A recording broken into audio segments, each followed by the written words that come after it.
the issues that are happening are in the public domain. It is so sad that we can have a community killing another community. Mr. Speaker, the Kamba community, Mr. Speaker, is the most humble community, among the most humble communities in this country. Is the most courteous communities in this country, the most hardworking communities in this country, and a community that accommodates all across. Even from political affiliations, Mr. Speaker, we've cut across the board, both in government, in opposition, and we work very well, Mr. Speaker. It is sad that today, as one of the most trusted communities, Mr. Speaker, our people of Kitui County will be undergoing what they are undergoing. I had a man ask a question to the senator of Kitui. When the senator asked, why are you killing our people? And the gentleman said, just 2 people? Mr. Speaker, every life is important. Every life matters, Mr. Speaker. And it is the high time, Mr. Speaker, as I conclude, so that I give my other colleagues to be able to put in a word, we need the Minister for Security, none other than Senator Murkomen, to be able to fasten and go down to this region and be able to remove, and the key word is to remove what is causing this problem to the people and the great people of Kitui County. Mr. Speaker, I submit.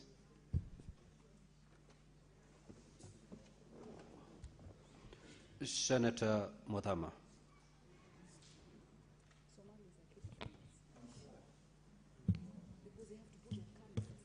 Mr. Speaker, thank you for this opportunity.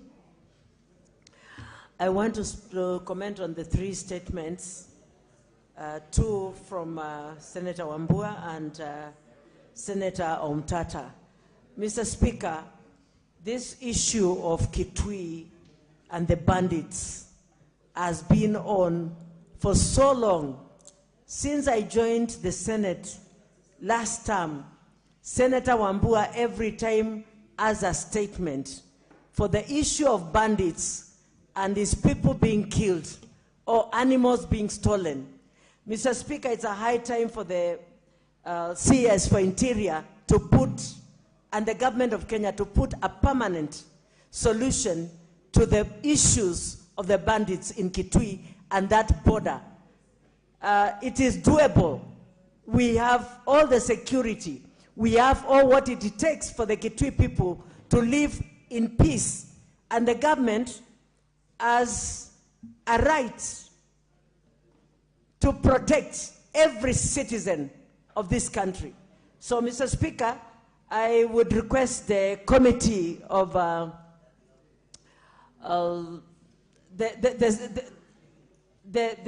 committee concerned, Interior, to really take action and go to Kitui and do what is necessary for Kitui people to live at peace. Those people don't even have time to rest peacefully because they are fearing bandits might be coming the next minute. So, Mr. Speaker, I comment on the second one on wildlife. Wildlife conflicts and human conflict is too much. And these people are taking too long to compensate the people after they've been killed. Mr. Speaker, I keep on receiving phone calls from my people from Masinga, Machakos County. People are being terrorized by crocodiles and hippos and wildlife. And many of them have been killed. And from 2014 to date, only 16 people have been compensated. We are talking of people who are killed from 2016, 2014, 2015, and have never been compensated. And so we are asking for the ministry concerned and KWS to take action and compensate people and also protect the people. I thank God for the tourism, the ministry, which has also put a fence at Donyo Sabuk, Kilimambogo, Donyo Sabuk Game Reserve. But there are living gaps where also some animals are going through still to terrorize the people. I'm asking for the ministry concerned to put that fence completely so that hyenas will not come down from the game reserve to terrorize my people. Thank you, Mr. Speaker. Senator Methu.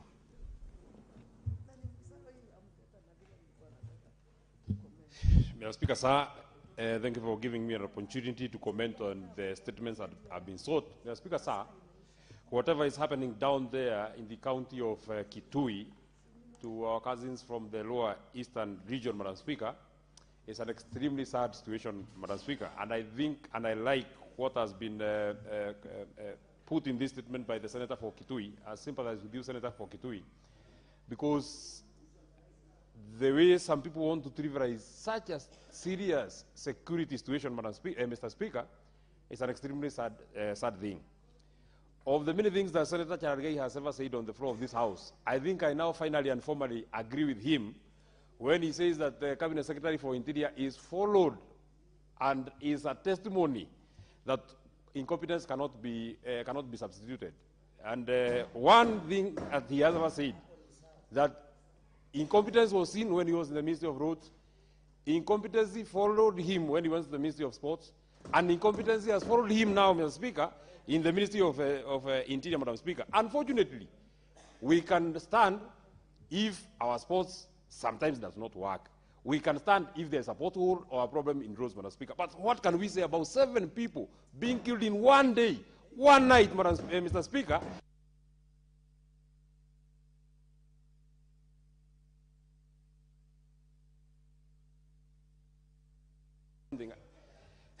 Maybe I've said something that these people don't like, but I've not spoken for 3 minutes. Certainly. I don't know why the crack is. Mr. Speaker, it cannot be that we have not had any comment, and I want the Senator for Kitui to challenge me. We have not even had a comment, just one comment for the Minister for Interior. In a democracy that would be working, the Cabinet Secretary should have at least, even given the people of Kitui, the comfort of telling them, this is exactly what we are doing, Mr. Speaker. I don't know why I keep calling you Madam Speaker. I think it's because I speak after you have left most of the times. Mr. Speaker, sir, if you look at what has been given to, as an answer to the Senator for Kitui, that people should leave game reserves. You know, this is such a sad answer, Mr. Speaker. Because, Mr. Speaker, these are people who have lived in Seikuru. I was there down, that route over the weekend, Mr. Speaker. This is a place these people have called home all their lives, Mr. Speaker. And they are now being told that you have to vacate. Just because some people, and incompetence is being seen. Mr. Speaker, this country is descending to something that we cannot stand. This country is descending into levels that we have never seen. On one side, the citizens are crying about this country becoming a good nation. On the other side, even citizens who are peaceful, somebody has said that Kabas are very peaceful. The most peaceful citizens, Mr. Speaker, cannot enjoy quality of life. I don't know how I will stop calling you Madam Speaker. Are not enjoying quality of life, Mr. Speaker. 7 people are being killed one night. I've seen on the 25th of April, 7 people are killed. Nothing has been said by the Minister for Interior. Nothing has been said by the PS for Interior. Nothing has been said by the National Police Service. But they are always very available, Mr. Speaker, to come and throw tear gas in our meetings, Mr. Speaker. Where are these policemen to protect life and property of the people of Kenya, Mr. Speaker? It cannot be that they are always very present when they are being sent to go and deal with political problems. But they cannot protect life and they cannot protect property of the people of Kenya. I thank you, Mr. Speaker. Senator Ogola.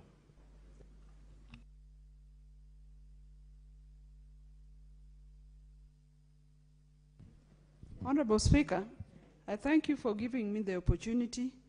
I want to really feel with the people of Kitui and to condole with brother Senator Enoch Wambua. Honorable Speaker, we need not to lose any life. And it is not imaginable to say that 8 people have been killed by bandits. Who are these bandits, Honorable Speaker?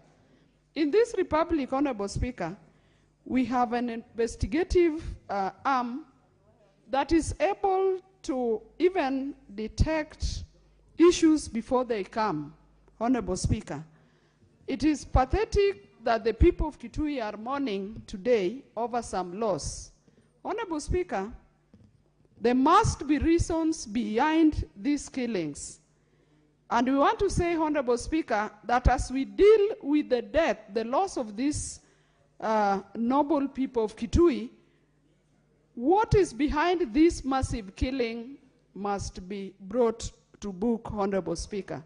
And it is for that reason, Honorable Speaker, that I keep on mourning the loss of one Raila Amolo Odinga, that at the last, one of the last functions that Raila Amolo Odinga attended, he made it very clear that as a nation, let us think as Kenyans. Let us stop this primitive thinking of community to community. I say this, Honorable Speaker, because Senator Wambua said that this killing is done by one community against the other. Honorable Speaker, we are one human nation. If you cut yourself, we have the same blood groups. And so we should never lose life for whatever reason. And the committee that will be handling this must focus on the causes of this death. Honorable Speaker, I also want to comment on the human-wildlife conflict and to say that as we talk about compensation, the compensation must also be timely. In my constituency along the River Kuja, there's often loss of lives in a village called Bungumanyoro. A number of students, a number of mothers, a number of people have lost their lives. And we are calling on the county government of Homa Bay also provide water to the people of Bungumanyoro so that women don't have to go to the rivers to look for water where there are crocodiles and they keep on losing their lives. Honorable Speaker, I support this statement. Senator Essie Kanyure. Thank you, Mr. Speaker. I want to support the statement by Senator Umtata on TVETA and regulation. Mr. Speaker, while I support accreditation and all that pertains having institutions which are qualified to conduct whatever training they are doing, I feel that on the issue of the Kenya Institute of Management, there is a problem, Mr. Speaker, because it's been for almost 10 years. Where was TVETA when the Kenya Institute of Management was conducting the training, awarding certificate to students, Mr. Speaker? Where does the fate of the many staff members, graduates, learners at the moment lie, Mr. Speaker? And I think let the issue of Kenya Institute of Management not be the eye-opener, but we have so many other issues of similar to this, whereby we just have the TVET authority just come up and cancel accreditation, and the matter just lies down like it is a small matter. So I feel the committee that is going to look into this matter needs to go down deeper so that we are not losing many students who acquired certificates, paid school fees, and now their fate is just out there, Mr. Speaker. So Senator Umtata's statement is a very serious statement, which I think we need to look at, especially when we are talking about education matters and acquisition of skills, Mr. Speaker, in this country. I thank you. Senator Osotsi. Thank you, Mr. Speaker. Mr. Speaker, I want to comment on the statement by Senator Alan Chesang on the monetization of content creators on X. Mr. Speaker, I've read the statement, and I think this is the kind of statement that we just add pain to the content creators. Content creators are already paying taxes. We have the digital service tax, which is 1.5% of the money that they get from content creation. There is also the VAT for digital services of 16%. So the information the senator is seeking will basically be information that can easily lead to more taxation to content creators. And you know, these content creators are young people who earn from online media because they can't get jobs. So I want to ask Senator Chesang to be very careful with the kind of information he's asking to get, because it is going to tighten government control over use of digital media, and therefore more pain to the youth who are jobless. And in any case, Mr. Speaker, this information is available. I think you can get this information from X or from YouTube or all the other social media platforms. But the direction and the tone of this statement is basically to ignite the interest by the National Treasury to tax content creators even more. I think that direction will not be a direction to support the youth of this country. I want to ask the Committee of ICT, when looking at this statement, to be careful so that they do not create that interest in trying to tighten control over usage of digital space for self-employment by our youth. I know there are a number of initiatives that CAK has put in place on this matter. Let it rest there. But pushing it harder, I don't see that is the direction that are going to support the youth of this country. We want content creators to earn more. The pricing structure is standard globally. It is not specific to any single country. But I just want to discourage the issue of trying now to look at the youth who use social media as a source of tax revenue. That is going to demoralize the youth who are not in employment and have gone to social media to try and make earnings. So, Mr. Speaker, I just wanted that to be heard. As an expert in this industry, I don't think this is the direction that we should take as a country. We must instead enhance social media creators' economy so that we have so many of our young people making money online and not trying to discourage them through taxation or initiatives that are going to make the government to have tighter control over social media platform. Mr. Speaker, that was just my comment on that statement. Thank you. Senator Kenyan. Asante Bwana Spika. Nataka kuchangia taarifa iliyoletwa na Seneta wa Kitui kuhusu uvamizi na kushambuliwa na kuuawa kwa wananchi wa Kitui. Bwana Spika, wakati tunapounda serikali yoyote, jukumu lake kubwa ni kulinda mali na maisha ya wananchi. Bwana Spika, ni jambo la kuvunja moyo sana Bwana Spika kusikia ya kwamba katika sehemu ya kwa Kamari kuliuawa watu 7, na kabla yake wiki kadhaa zilizopita kulikuwa kumeuawa kijana aliyekuwa malishoni, na ni jana tu Bwana Spika kijana ambaye anaitwa Mutemi alishambuliwa na kuuawa, na si kuuawa peke yake Bwana Spika, kukatakatwa. Waziri wa usalama alituambia kwamba yeye mwenyewe huwa anajua mahali watu wamelala, vile wanavyoota Bwana Spika, na hawezi kuzuia hawa wananchi wa Kitui kushambuliwa na kuuawa Bwana Spika. Vijisababu ambavyo vinapeanwa Bwana Spika ni kuambia watu wahame katika mbuga za wanyama Bwana Spika. Bwana Spika, tuna hofu. Bwana Spika, tuna uchungu Bwana Spika. Wale ambao tunawakilisha ikiwa watashambuliwa na kuuawa hivi Bwana Spika. Mimi nakisia ya kwamba Bwana Spika, huyu waziri tulionaye wa usalama Bwana Spika, pengine ni kipofu, haoni Bwana Spika yanayoendelea katika nchi ya Kenya. Bwana Spika, pengine ni bubu, hasikii yale mambo ambayo yanatendeka katika Jamhuri ya Kenya Bwana Spika. Bwana Spika, nimesikia Senator Kenyan. Bubu na kusikia inaingiliana wapi? Bwana Spika, kama madaktari Bwana Spika, ukiongea na daktari atakwambia wengi wa mabubu vile vile ni viziwi Bwana Spika.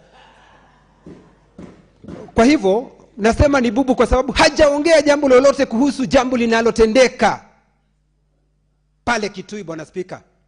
Nilimuona juzi baada ya maafa hayo kutokea Kitui, yeye moja kwa moja nilimuona Ravin katika Harambee akiimba tuta Bwana Spika. Hiyo siyo jambo ambalo amechaguliwa kufanya. Yeye amechaguliwa kutenda kazi, kulinda maisha ya wananchi wa Kenya na vile vile mali ya wananchi wa Kenya. Bwana Spika, namuona Senator Ososi hapa alichapwa kichapo cha mbwa kuingia msikitini. Wale waliompiga hakuna hata mmoja ameshikwa Bwana Spika.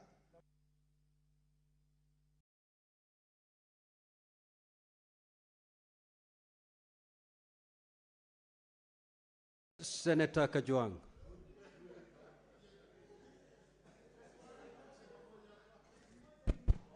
Mr. Speaker, allow me to comment on the very unfortunate statement by my deputy leader of minority, Senator Wambua. Mr. Speaker, charity must begin at home. Yesterday, our very valiant policemen and women came back from Haiti, where they went and contained gang violence. But you cannot be fixing Haiti if we cannot fix problems back in Kenya. Mr. Speaker, 7 lives is too many. In fact, there is an emerging theory in this country that if you want action from the national government, kill a politician. If you want action, beat up a politician. If you want action, raid the property of a politician. That's when action will be taken. Mr. Speaker, 7 lives is too much. Not too far back in Todonyang, in the county of my friend here, Senator from Turkana, 42 people were killed. And every time they're killed, they're called tribal warfare, cultural practices. Mr. Speaker, this is crime. And Mr. Speaker, the right to life that is enshrined in this constitution, that right must be guaranteed by the state, failure to which Kenyans shall revert back to the right to self-defense. And Mr. Speaker, even though arrows are flying, spears are flying, and machetes are being used, Mr. Speaker, this country must know that a gun is not rocket science. Today you can print a gun using a 3D printer. What stops the antagonist or the protagonist from printing guns or from procuring guns? And when that happens, Mr. Speaker, it will be anarchy. This state will fall. And so I want to urge the national government to take this matter seriously and avoid the knee-jerk reactions that we always have that give the impression that the political class is far more important than the people who have put us in these positions. I want to send my condolences to the people who have been affected and urge for speedy reconciliation and urge the leadership to talk to the affected parties to ensure that we de-escalate. But the ultimate responsibility lies in the hands of the state. Mr. Speaker, allow me also to comment on Senator Omtata's statement. In 2022, I brought to this House and sponsored the County Vocational Training and Education Bill. Mr. Speaker, that bill was supposed to do exactly what Senator Omtata is asking, providing a legal framework for regulation of technical and vocational training in this country. Mr. Speaker, that bill from 2022 has not made any progress in the National Assembly. Please, Mr. Speaker, we also need to have some seriousness where we consider the bills we have sent to the other House and we take a position. This order paper is full of National Assembly bills. We are doing well. The other House is not considering our bills. Otherwise, the issues raised by Senator Omtata, the issues affecting Kenya Institute of Management and various institutions would not arise if that bill... Senator Chiranke. Mr. Speaker, I want from the onset to send my deepest condolences to the people of Kitui. They are my in-laws and my relatives, Mr. Speaker. Secondly, Mr. Speaker, Article 26, right to life, is very critical, Mr. Speaker. Mr. Speaker, it is very unfortunate that as we speak today... What is the point of order, Senator Matthew? Can you freeze my time? I was just taking off.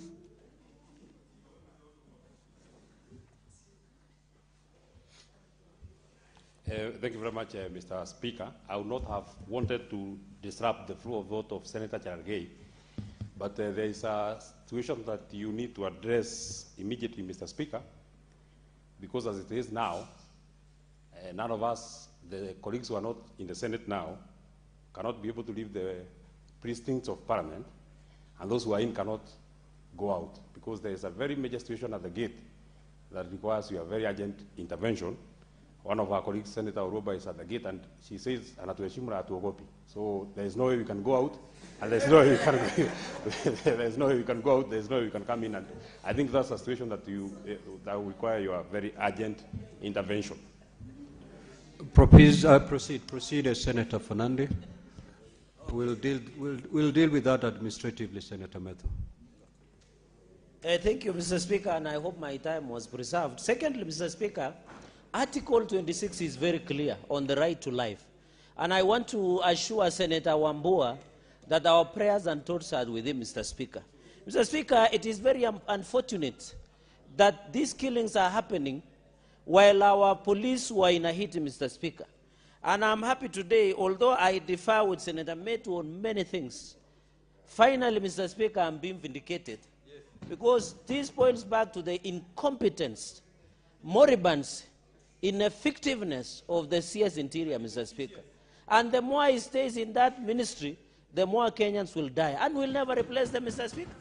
Over the weekend, Mr. Speaker, I roast a young man called Sami Kowendi, who was murdered, Mr. Speaker. The Meru killings were happening, Mr. Speaker.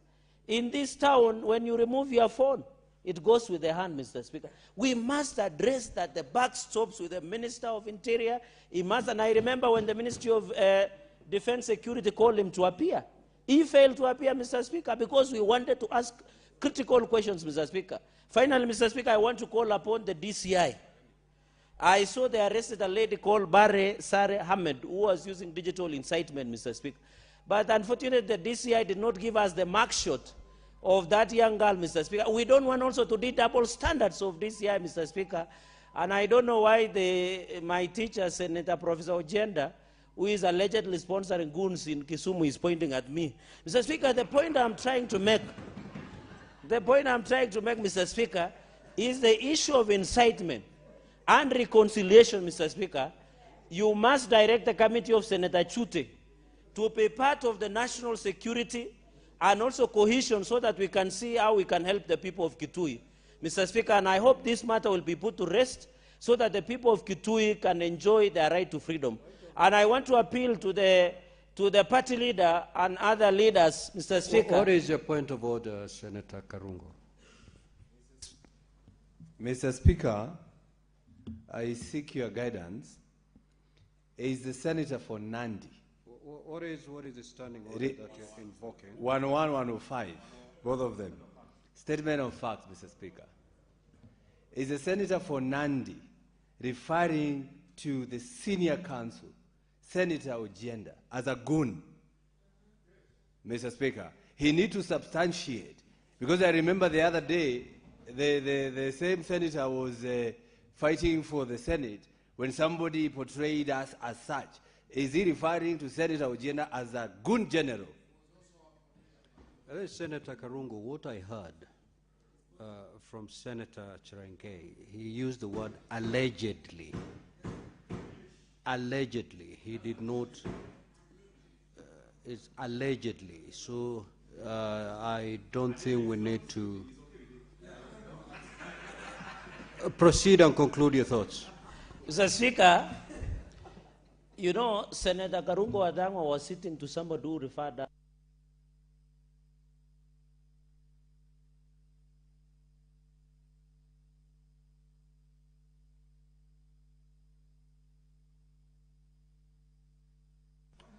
Senator Chirange, your time is up. Okay, 1 minute, you conclude.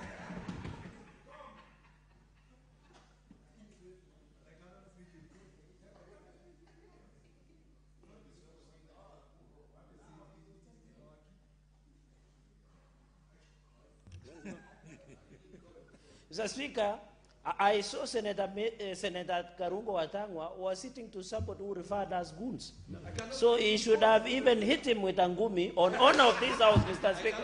So, Mr. Speaker, the buck stops with the Minister of Interior, and I hope the Inspector General of Police will ensure the people of Kitui are held as such. And Senator Ojenda assisted us, but he did it later. But I'm surprised he's sitting next to Senator Otsosi. I don't know. Ososi, you need to be careful. I thank you, Mr. Speaker, and I support. Now, honorable senators, we have expanded the time allocated to this particular comment session. We'll move to the next order. Clerk, next order, please.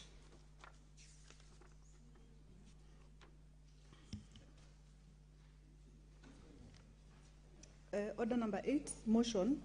Report of the Standing Committee on Health on a petition to the Senate by the Kenyan Union of Clinical Officers regarding alleged discrimination, interference, and violation of clinical officers' practice rights by the Ministry of Health, the Council of Governors, and the Social Health Authority. Resumption of debate. For the mover to reply. The mover of this motion, you may now proceed to reply.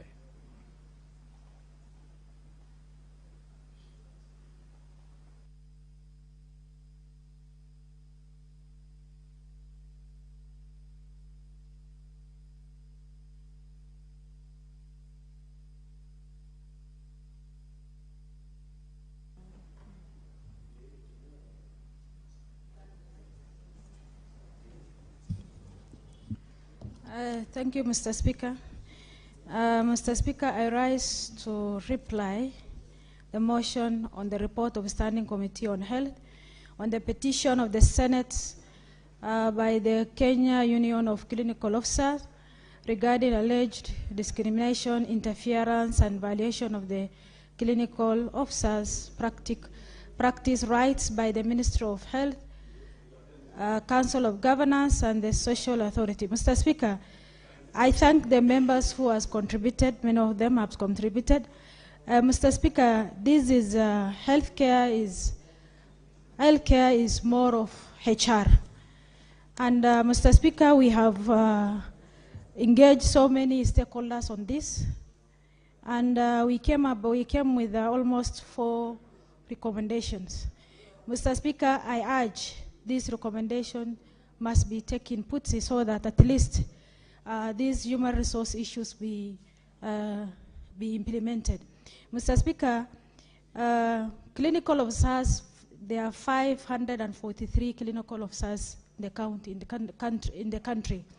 Mr. Speaker, if you go to each counties, these clinical officers, they do almost all what doctors are doing.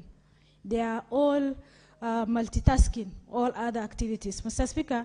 But when it comes to human resource, when it comes to deployment, internship, permanent and pensionable, and transfers and absorptions, Mr. Speaker, they are not aware, they are not anywhere.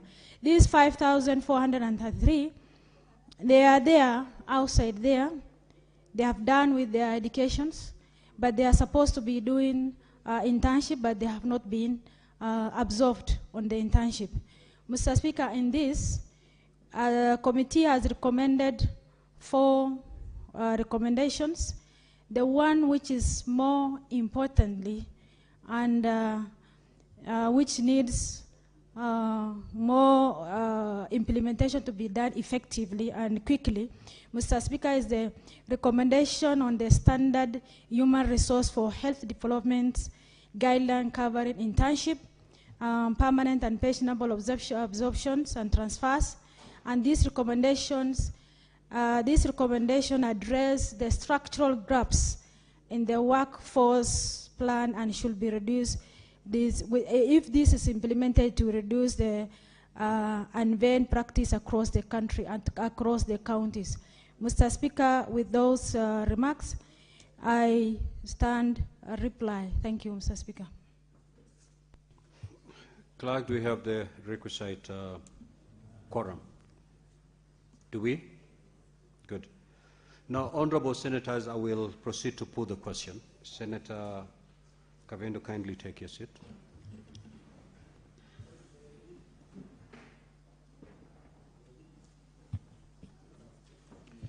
That the Senate adopt the report of the Standing Committee on Health on a petition to the Senate by the Kenya Union of Clinical Officers, KUCO, regarding alleged discrimination, interference, and violation of clinical officers' practice rights by the Ministry of Health, the Council of Governors, and the Social Health Authority, which was laid on the table of the Senate on Wednesday, 1st of April 2026.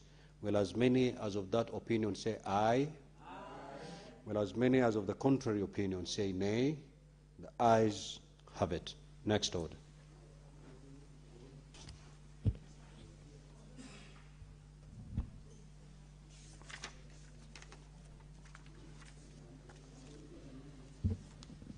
Order number 9, the Division of Revenue Bill, National Assembly Bill number 2 of 2026, second reading, resumption of debate. Now, the rise of the House yesterday, Honorable Senator Methu had the floor, and you had a balance of 10 minutes. You may proceed with your contribution.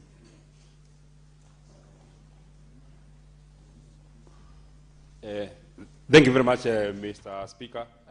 I am sure the students who are the speakers, or rather the public gallery, will be recognized at the appropriate time. As the House was rising yesterday, and, Honorable Methu, before you proceed, allow me to make this communication because the students may want to leave to go back home.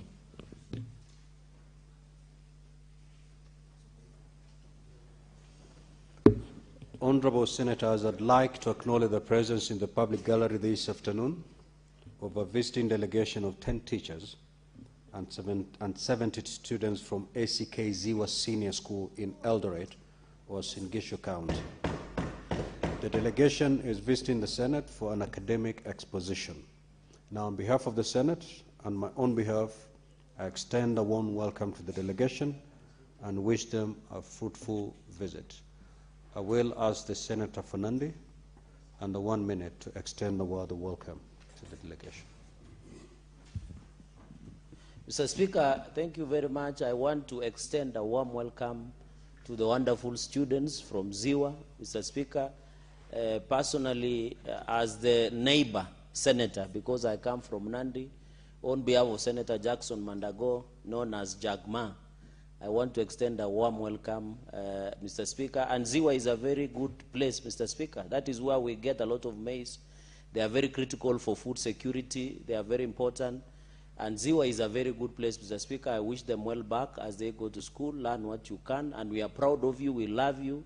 We wish you the best. And we are praying for you. And thank you, Speaker, because they'll be able to follow the proceedings by comments by Senator Methu.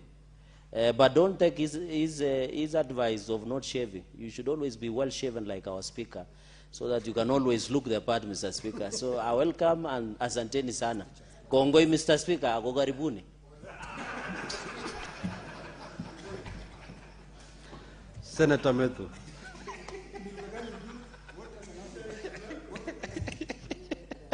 Mr. Speaker, I don't know what language Senator Cherargei spoke in as he wound up his welcoming, but I think I would be right, Senator Cherargei, to say Kongoi mi sing. Mr. Speaker, sir, I'm also looking forward to a day where students who come from Yandaron, they will be welcomed by Senator Cherargei as we try and build cohesion. Because they see Senator Cherargei quite often. They see him, his palatial home in Mosorio, I have visited it, and it's not very far from Doret, Mr. Speaker. I was saying yesterday, Mr. Speaker, as the House was rising, that as a people and as a House, we cannot and we shall never, our finger shall never be pointed to this House as the people who ever made devolution not work. It is our work, regardless of the bad manners of the governors, because governors have tried to provoke us extensively, Mr. Speaker. But it shall not be us. This baby of devolution shall never die at the hands of the Senate. And this has been very consistent in terms of what we have been doing. Number one, Mr. Speaker, in terms of trying to push for as much money to go to our counties, Mr. Speaker, we are always in the front line. Number two, Mr. Speaker, as the governors now try to speak to us very nicely, I saw the leader of majority now saying that the stalemate has been now unlocked because we had said that we are not passing DORA before they said that they will be accountable, Mr. Speaker. Mr. Speaker, it cannot be, and I have said this countless times on the floor of this House, it cannot be, Mr. Speaker, that when we are in the forest or when we are hunting for the money to go to counties, Mr. Speaker, we work very, very closely with the governors. But once they got the money, Mr. Speaker, they don't want to be accountable. There has to always be responsibility and accountability on the money that you receive. You cannot be a governor, and we shall not be lectured, and we shall not. In fact, I don't know who are the members of the Finance Committee who are here. The governors who are in the list of 29, they should not appear to represent the COG when COG is speaking about the money they want. I have seen that they had proposed to get 534 billion, Mr. Speaker.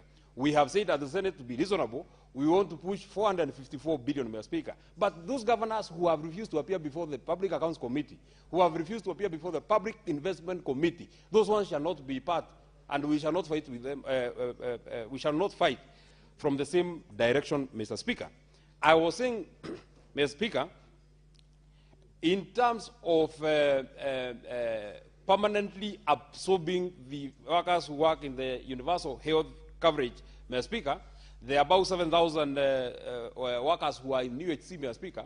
I think this is so sad. Since 2020, when they were recruited, when we had a very huge pandemic, Mr. Speaker, the COVID pandemic, when they were recruited to help in terms of the rollout of the universal health coverage, Mr. Speaker, these people who bear the brunt of, they are nurses, clinical officers, pharmacists, lab technicians, Mr. Speaker.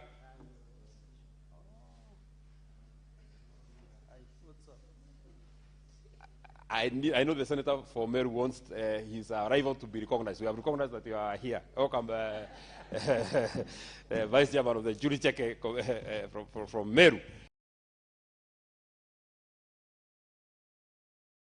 And a very good friend of Murega Vaichu. Mr. Speaker, sir, I was saying that as their contracts expire in April and September of 2026, Mr. Speaker, we must try and ensure that this money, 8.9 billion, we must try and ensure that this agenda of the UHC workers, Mr. Speaker, is addressed once and for all. We can't speak about it every year.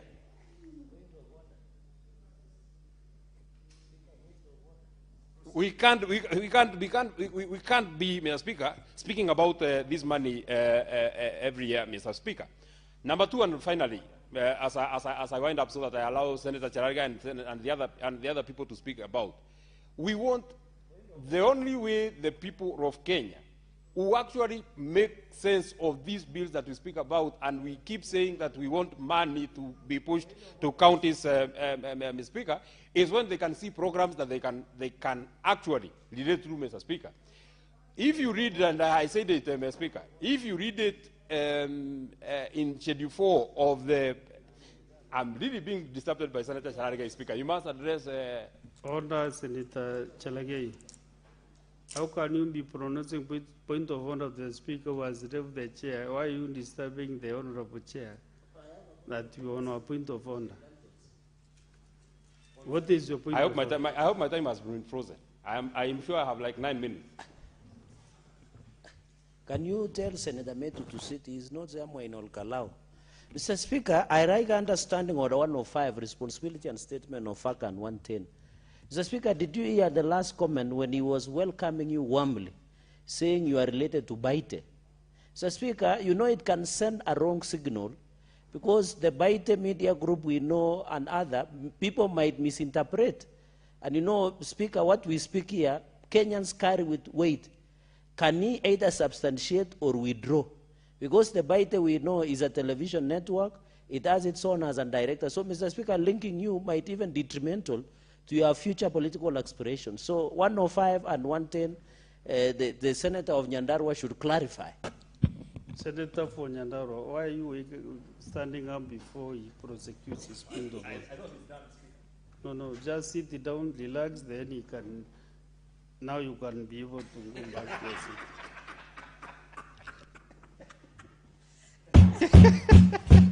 Mr. Speaker, you are not exercising, well, I comply, and I don't want to even waste time responding to what Senator Cherargei has said. I always hope that people can follow and listen. And you must, he has a point of order that you must prosecute. I'm speaking to it, Mr. Speaker. If he had listened, you can't speak and listen at the same time. I think he was speaking when I was speaking. I never mentioned Baite. You are my witness that I never mentioned Baite. Even if you ask for the Hansard of this House of my contribution, Mr. Speaker, I don't know when I will contribute. You are sure that I didn't mention Baite? I don't know where he's getting that from. Maybe there are ghosts that are in the head of Senator Cherargei. Why don't you just allow me to contribute, Senator Cherargei?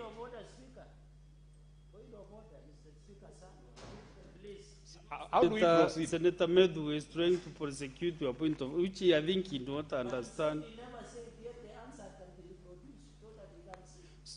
Speaker, because when I was coming in, he did not mention Baite, but he mentioned the name of another gentleman. I never mentioned Baite. At least we just then allow. What did you say? At least you heard that I never mentioned Baite. Who did you mention? I said that the senator for Meru, who is my friend Anna Jurincheke, and a friend of Murega Vaichu. Murega Vaichu is not a Vaite, and you are his representative in this house. You are his representative in this house, Mr. Speaker. I mean, there's no way you can deny your people. Senator Cherargei, if I heard him clearly mention that gentleman. Yes, so there's no way then just allow me to conclude. I don't have a lot of time. Mention the gentleman, but if you are prosecuting on my behalf, Senator Cherargei, let me say that you know where I come from. The old men say that arrows that are sent to the legs are less dangerous, but an arrow just shot on your heart is very dangerous and can kill you. So we don't attend to arrows directed to your leg because you can still get amputated and still live. So the arrow directed by Senator Medu was directed to the leg and not to the heart. So proceed, Senator. Mr. Speaker, you exude extreme wisdom. And as you grow, I mean, this is not the wisdom that I was seeing you in the first year. You are becoming, I think there is something in that white hair that they are wearing. And I think there is even something more inside that kofia that you wear, Mr. Speaker. Because that is a lot of wisdom. I will use that wisdom in the next meeting that we will go out, Mr. Speaker.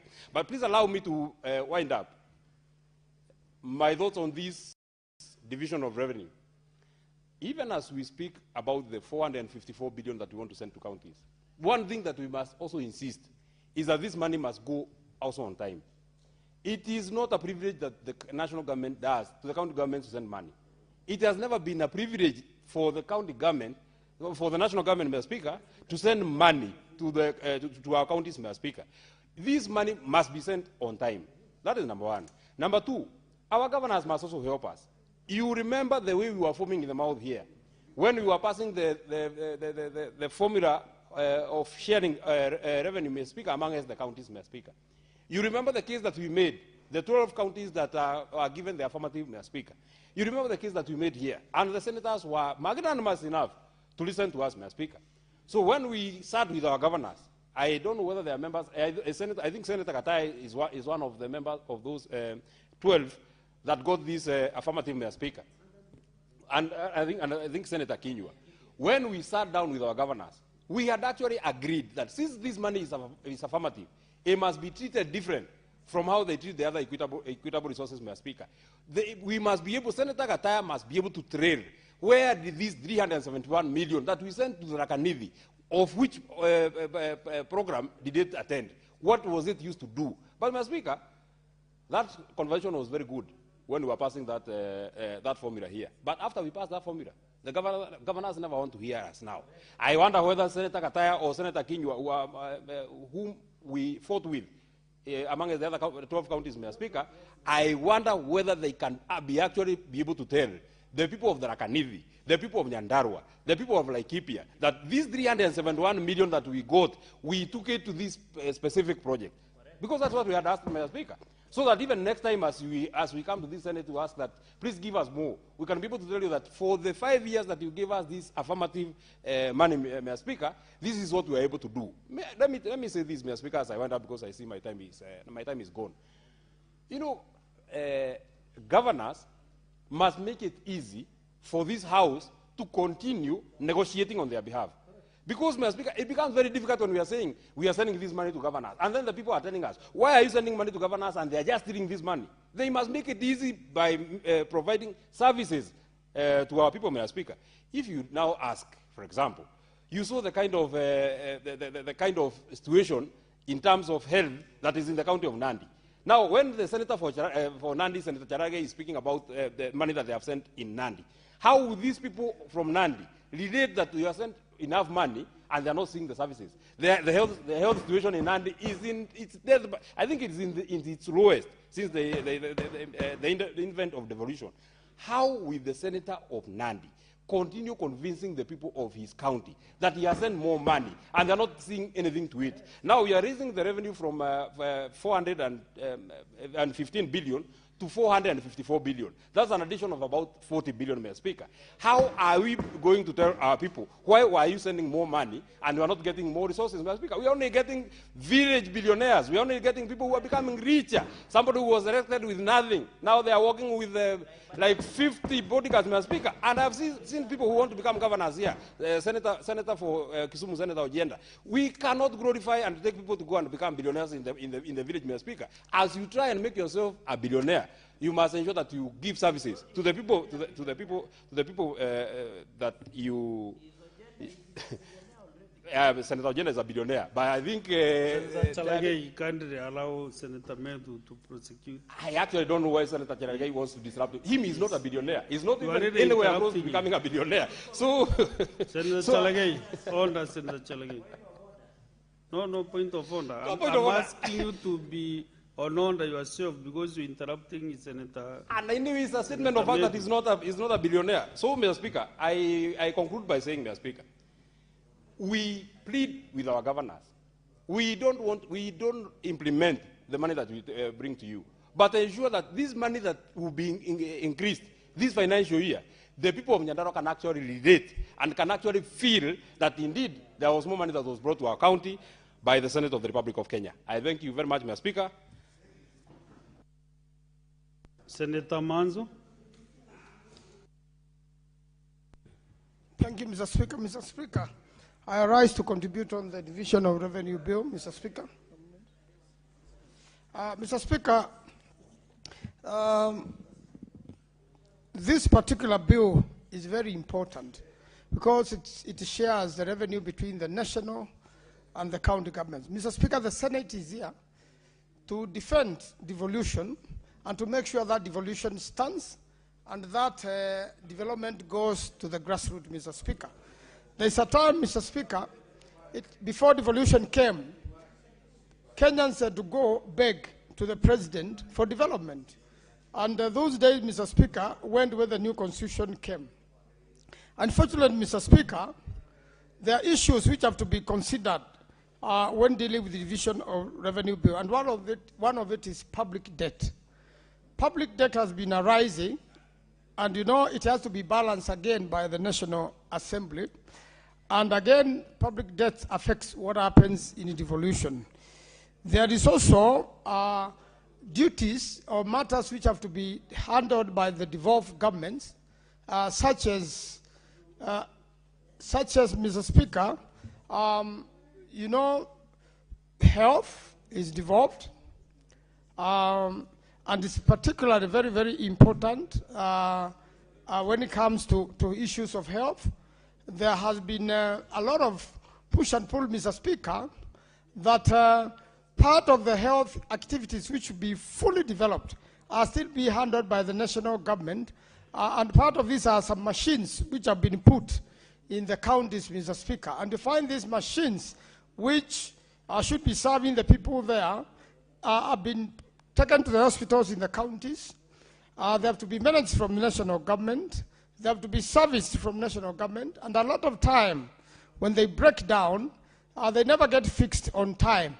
And therefore, we must have full devolution so that monies are allocated to functions. If it is health function, let everything be fully devolved so that there's no argument between the national government and the county government. A good example is what you saw with the, the minister, the CS for Health, the Honorable Duale, and the governor, who says these equipments are not working. Governor Nyaribo, who says the equipments have been brought to his county by national government, they are not functional. In fact, this equipment, Mr. Speaker, whose debt and charges keep on going on daily, because they are leased, they don't function. They are like an engine, a new car without an engine, Mr. Speaker. It will never serve its purposes.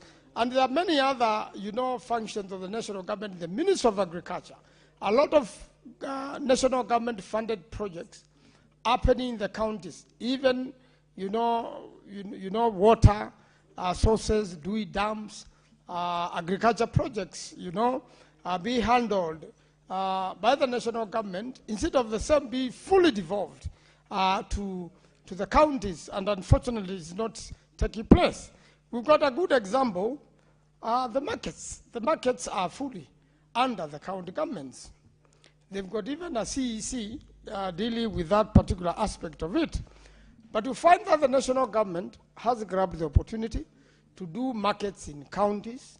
They are running them. They go, they demolish existing markets. They pretend, like in the case of water in Makueni, and now a proposal in a place called Kadunzweni. The president went to water and launched this market, which stopped as soon as he left, and very little is happening. The traders have already been moved from their site where they were doing business. Therefore, this matter should be devolved. This market's construction should be dealt with fully by the governors. But in the event this doesn't happen, that's why we are saying this money should be moved from 420 billion to 454 billion. If you look at what had been proposed by Commission of Revenue Allocation, it was 448 billion. Therefore, this, if the functions followed, the monies followed the function, then the counties will have these monies which should be allocated to them. But when national government is still holding devolved functions and they have refused to let them go, and in fact, when these monies go, and all of us, we want the governors to account for these monies. We are aware that there are governors who don't want to account for these monies. We are aware that there are governors who are doing very well in their businesses and are always and what they were elected by the people to do. But there are others who have completely performed dismally and cannot account for most of the monies. And the moment the Senate committees press for accountability, they want to revolt. Mr. Speaker, the position of the Senate is that there must be full accountability of monies allocated to the national government and also monies allocated to the county governments. Mr. Speaker, if there's no accountability through us who have been elected to the people to do so, then the people are left wondering what is the use of devolution and what is the use of county government. So as a Senate, we want to make sure that it is effective, that every governor is accountable, and every governor appears before the Senate and presents what they have been doing with the public monies. Mr. Speaker, one of the biggest challenges in the national government and in the county government has been empty promises. Mr. Speaker, you can only, in a financial year, because this is now 2025, 2026, 2027 financial year, Mr. Speaker, you can only implement what is in the budget. And in the budget, there is usually a committee of supply. And every single project the government is going to do is budgeted for. But unfortunately, year after year, budgets are presented, and then the projects don't go on, and they don't get accounted for eventually. And at the same time, the public debt is increasing at a very high rate, Mr. Speaker. And therefore, it leaves a future for many Kenyans. And therefore, that's why we are saying you know, if the government makes promises, there should not be empty promises. There should not be roadside declarations that we are going to construct this road, and then it doesn't happen, that we are going to construct this market, it doesn't happen, Mr. Speaker. And when it comes to 2027, voters must account the current government, the national government, and the county governments for the promises they made, which were never implemented, Mr. Speaker. At the same time, there must be statements of facts when it comes to disbursement of the funds. A lot of time, the national government or the president has announced that monies have gone to the counties. 2-3 months later, that particular money has never gotten to the county. And therefore, because the year goes and there has to be procurement, as is procurement law, then the next cycle of budget comes, and that particular money, with so many other conditions, is withheld as central bank and never gets to the grassroots. And that leaves, the moment the head of state announces that I have sent monies to the counties and they are going to arrive on time, then they delay. You then pit the governors against the people, because the people will say we believe what the president said, and the governor must be the one who is misleading. And therefore, to avoid this, there's no need to announce or make empty promises in this regard, Mr. Speaker, so that we do not have a clash between the governors, you know, and the people.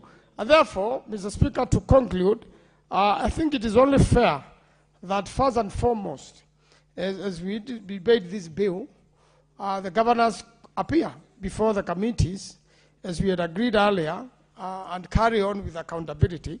At the same time, when this division of revenue is finally passed, because without this, the governors cannot access any money, then we need to see full implementation and that a lot of work done for the people of Kenya, because devolution is important. Mr. Speaker, up to today, for 4 years now, many governors have not even done their roads. They have not graded their roads. They have not marramed them. They have not done bridges.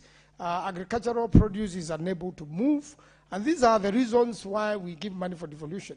There are still in many counties ECDs not constructed.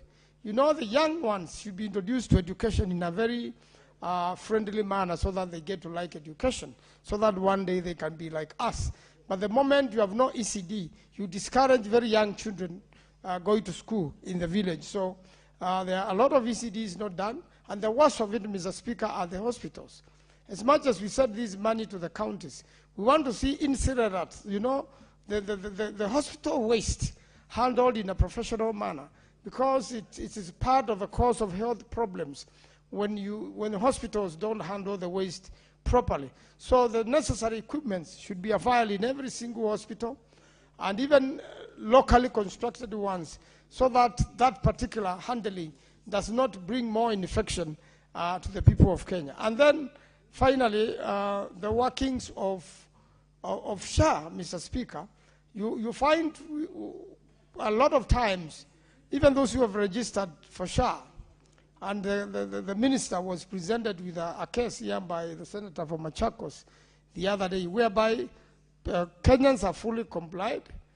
You go into a hospital, SHA pays very little, you fundraise, you are unable to pick, or you're unable to get your patient out of hospital, which is actually unconstitutional, or a family is kept waiting for months, Mr. Speaker. And I've seen this happen in Makueni, and I participated in pay for patients to leave hospital, or for bodies to go for burial many months after somebody passed away. It creates a lot of apprehension. And what the CS Duale did when he was here and was presented with this case, he said that all of us must fundraise. I think the whole idea of insurance is to make sure that you are fully covered for all the activities you are paid for. I'm personally paying for insurance. I'm paying a lot of money every month, and it should be useful to the people of Makueni. I should also not go again to my pocket to conduct a rambis, Mr. Speaker, to make sure that people live happily. There are no drugs. You know, the part of treatment is to be given medication. So the medical drugs are not available. In a lot of situations, people have to be sent to shops to buy, yet we are allocating monies for these functions which are devolved. And therefore, Mr. Speaker, it is important that this division of revenue bill goes through for this year so that the counties may function, but at the same time, functions must follow the budget and vice versa, so that for whatever it is budgeted, we need to see these projects completed for the benefits of Kenyans. Thank you, Mr. Speaker. I do support. Very well, Senator Manzo. Senator Abbas, you are the next online. Thank you, Honorable Speaker. Honorable Speaker, I want to also join my colleagues to make a statement, to make a contribution to the bill. Honorable Speaker, this bill is not merely an instrument. It is the backbone of devolution, and this will determine whether the counties will work or function effectively or not. Honorable Speaker, as we debate today for the revenue bill for the counties, which is going to be about 450 billion, we still have so many challenges in the counties. Honorable Speaker, one thing which is important is that this money must reflect the real cost of service delivered, because currently what we are seeing in the counties, despite them complaining about little money, of course the money is not enough, and there's no one day money will be enough. But prudent use of money will be able to deliver at least a huge amount of, services, give a huge amount of service to be done. Honorable Speaker, one of the things that we overlooked, I don't know how this is taken care of, maybe the 40 billion, which is an addition of the previous addition from the previous one, will be able to take care, because there are a lot of unforeseen incidents or costs.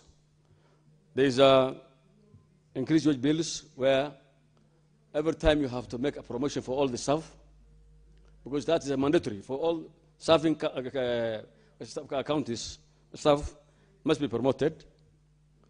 They have also medical cover. They have their pension contribution. Therefore, we expect the bill to increase by the years, and I think this budget is not factoring in those incidences of increase of wage bills and all this, and the promotions in the counties.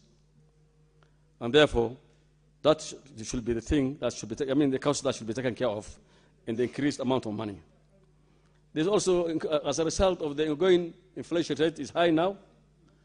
What is happening now, the fuel is increased and everything is going up. And rising operation costs due to inflation and incidence of, the petrol and the fuel and all these things is also unexpected. And I'm sure this budget has not also factored in these kind of incidents that are coming up and emergencies. Also, Honorable Speaker, we have 42 institutions, parastatals and regional institutions that are performing the functions of the counties. These 42 institutions have already been considered through the cabinet memo and IGRTC that these functions must be devolved to the counties. And up to now, no action has been taken. The National Assembly is actually giving them more funds again. And for 25, the budget for 25-26, the same budget are taken to the same institutions. The parastatals are still getting their money, and I don't know who will act on that. That itself is not constitutional, and I think it's a high time that this House must take serious action to claim back that money from the various institutions that have already been recommended, the parastatals that have already been recommended to be taken, the functions to be taken to the counties.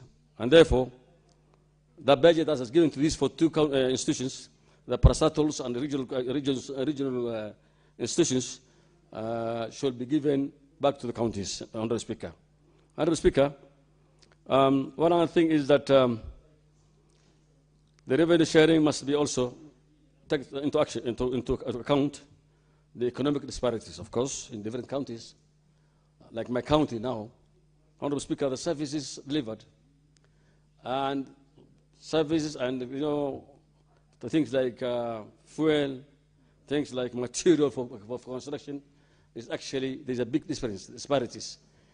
In Nairobi, because goods are coming from Nairobi all the way to Wajir, and that is actually a cost of about 700 plus kilometers.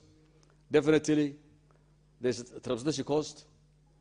There's a lot of unforeseen costs, and therefore, the money given to the counties also should be considered and taken into consideration this kind of unforeseen costs. Because I hear complaints that people are saying that Wajir is getting a lot of money. It's not so. We still need more money for these areas because their services are not there even. The services are not being delivered. Everybody is coming back to Nairobi here to get the services and the goods to be from this area to be transported back, even food to be taken to Wajir and Mandera and those places. I think this has not been factored in.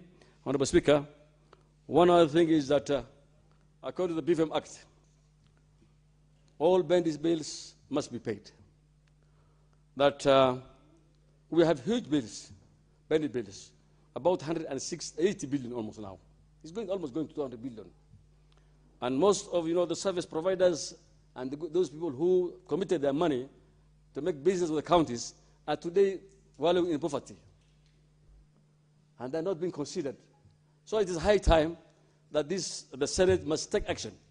That according to the BVM Act, the first charge must be all the bandit bills.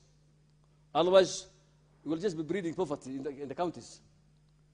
We have devolved corruption, and now we are devolving again poverty, so that all the few people who are giving the service are not receiving back their money.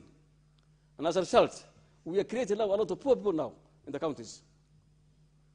They commit their money, they give the service, they commit their work, and they're not being paid. For the last 15 years, there are people still waiting for their money. I think this House must come up with a modality that we can be able to save the counties, Honorable Speaker. Honorable Speaker, there are many challenges, of course.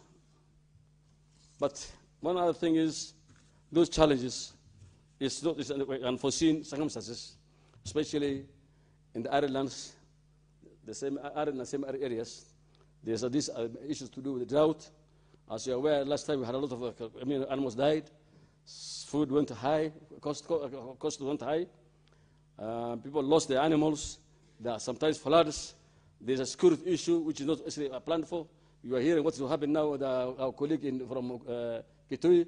The insecurity actually everywhere in this country. And then this comes with a lot of, there are also conflicts. There's high inflation. There's a lot of, so many costs, Honorable Speaker. And this has not been factored in any of the budgets. And I think it's a high time during the budget making. This is kind of unforeseen things like emergencies, drought, and all these things must be considered in the budget, so that at least we can be able to save the amount of money that is being used for these unforeseen incidents, like the drought and insecurity and all these things. Honorable Speaker, there is a lot of fiscal discipline. You are hearing, yesterday I was hearing that the Senate and the governors have agreed on, the governors will appear to all the meetings of the committees. But that is not the issue. The issue is the corruption that is taking place in the counties. That should have been the first thing to be considered. Not for the counties to come or not to come. The governors should come. That's a mandatory, a constitutional thing. So, the business of saying governors must take responsibility for the losses of money, because we don't even have enough resources in the counties. So there must be a prudent use and fiscal discipline in the counties, so that at least we can be able to utilize the little money that goes there. Honorable Speaker, also one other thing we want to do is there's a lot of unnecessary delay in releasing funds for the counties. And this actually has also cost the counties to incur extra cost, especially when they're paying their salary. Sometimes they borrow from the banks. And the banks, of course, even earn interest. This is not actually something that has been considered in the past.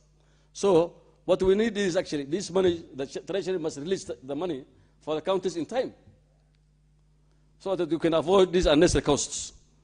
Honorable Speaker, also there is the cash flow uncertainties. Because sometimes you'll be told money will be released, and it might even take 1 or 2 years before even they reach the total amount of money that was meant for the counties. Honorable Speaker, what I think is actually the government is sending and plan for functions, a lot of roadside issues coming up.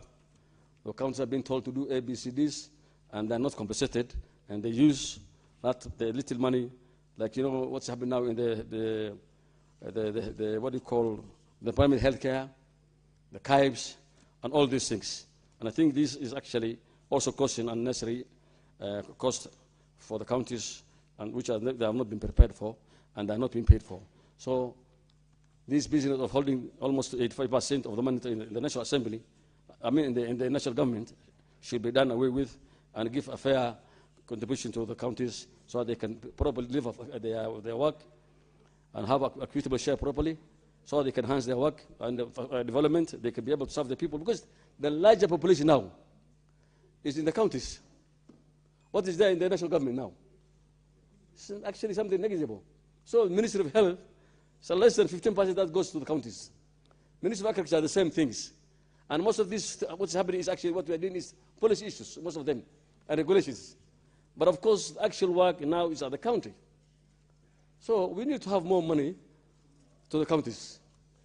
Honorable Speaker, with those few remarks, I beg to support the bill. Thank you so much. Very well, Senator Baz. Senator Okoiti Omtata.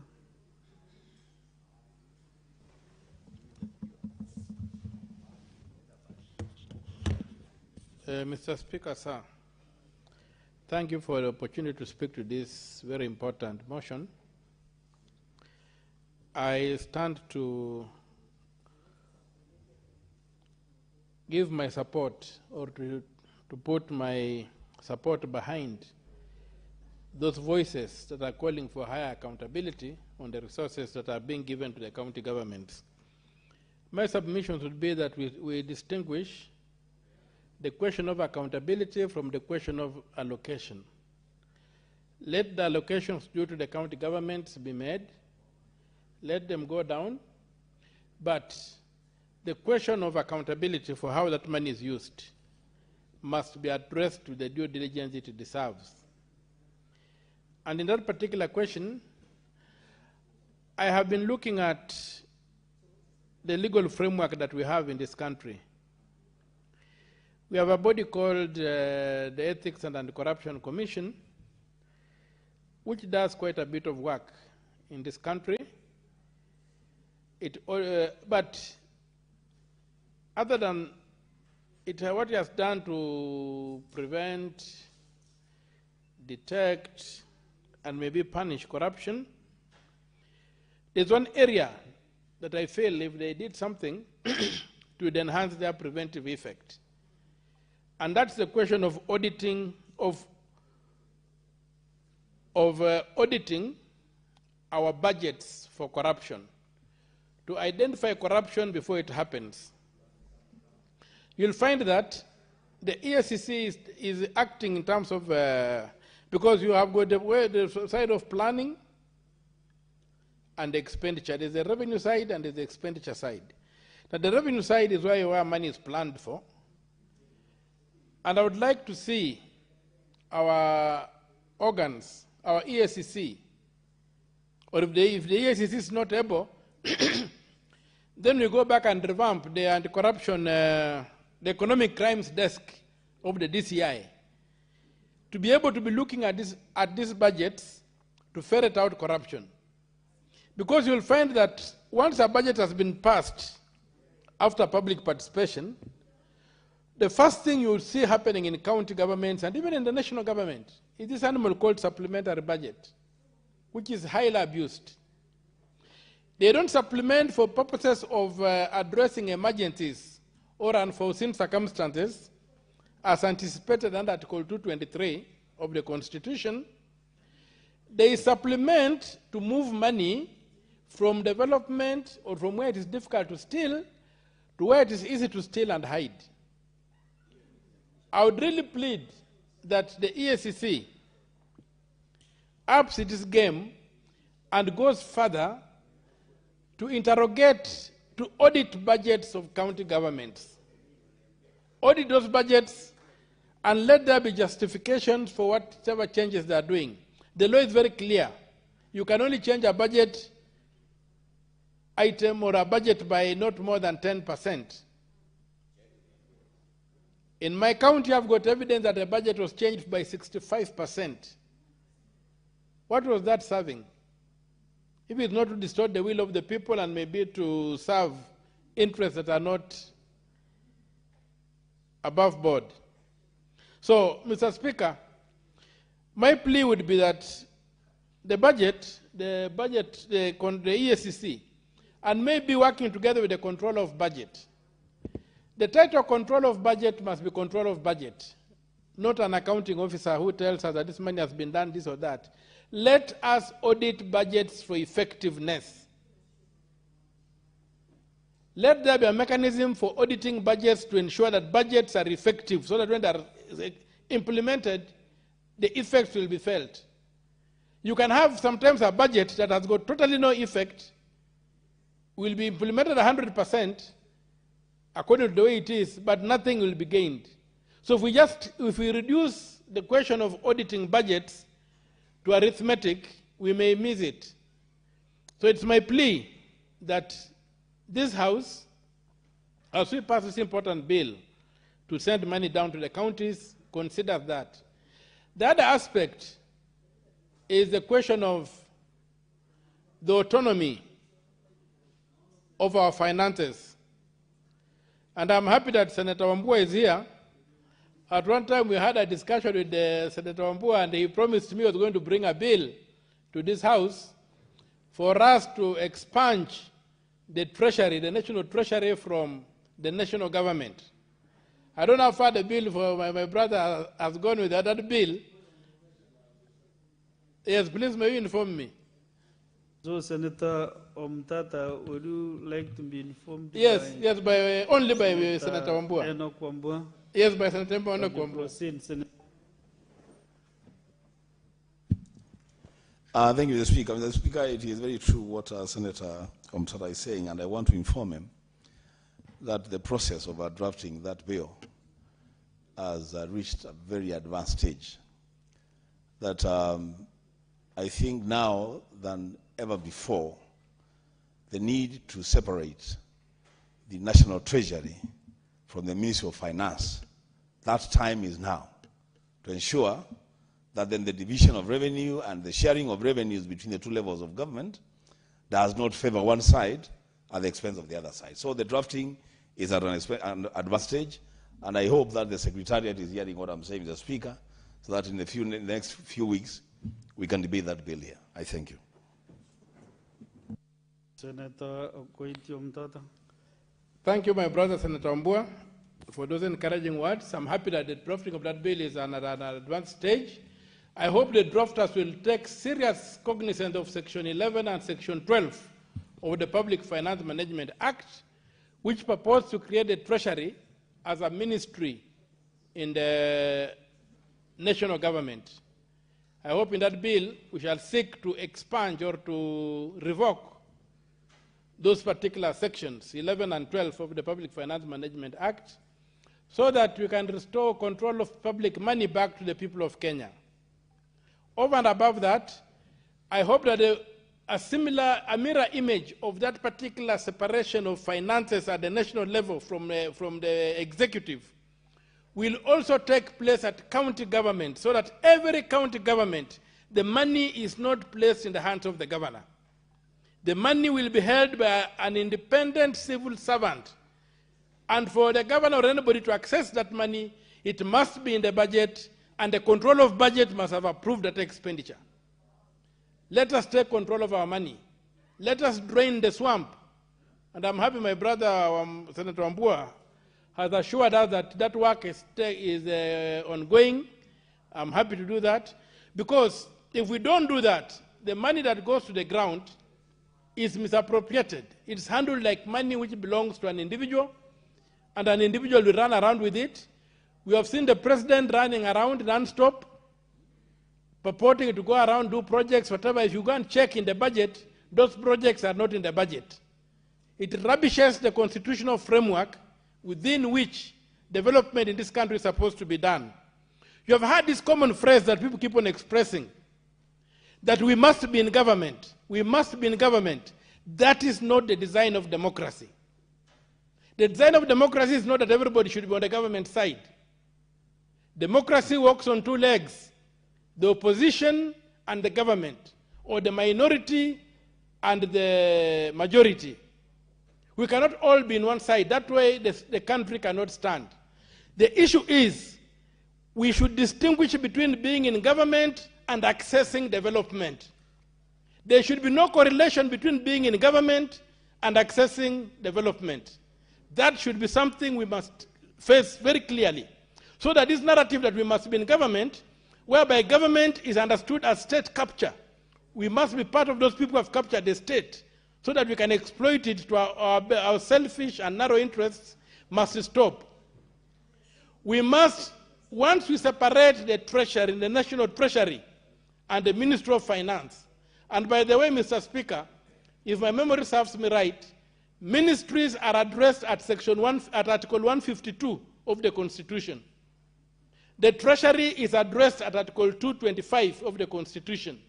There is no way the framers of the Constitution could have imagined a Treasury that is part of the is a ministry in the national government, and placed it so far away, so deep in the Constitution at 225, when they addressed the cabinet at 152. So, Mr. Speaker, that mistake that was made by the Parliament in 2012, when they created the Treasury as a ministry of the national government, needs to be fixed. Otherwise, Mr. Speaker, we are engaged in a thankless task as Parliament at the national and county levels, because we don't control the money. The money is already with the executive. The executive at the national government has the knife and the cake. The executive at the county level has a knife and a cake. The county assembly is toothless.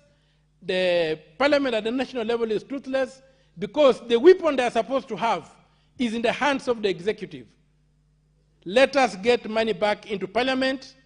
Let us get not the money, let us the control of money back in parliament, held by an independent civil service, and that way we shall be moving forward.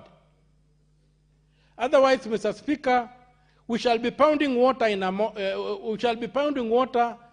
mortar. We are going to get nowhere. We are going to keep on complaining, agonizing, and being told you must be in parliament, suspend your mind, you must be in government, because a government is no longer an institution of good. It's an institution of looters who, when they get into power, they have access to money and they loot that money and there are no consequences.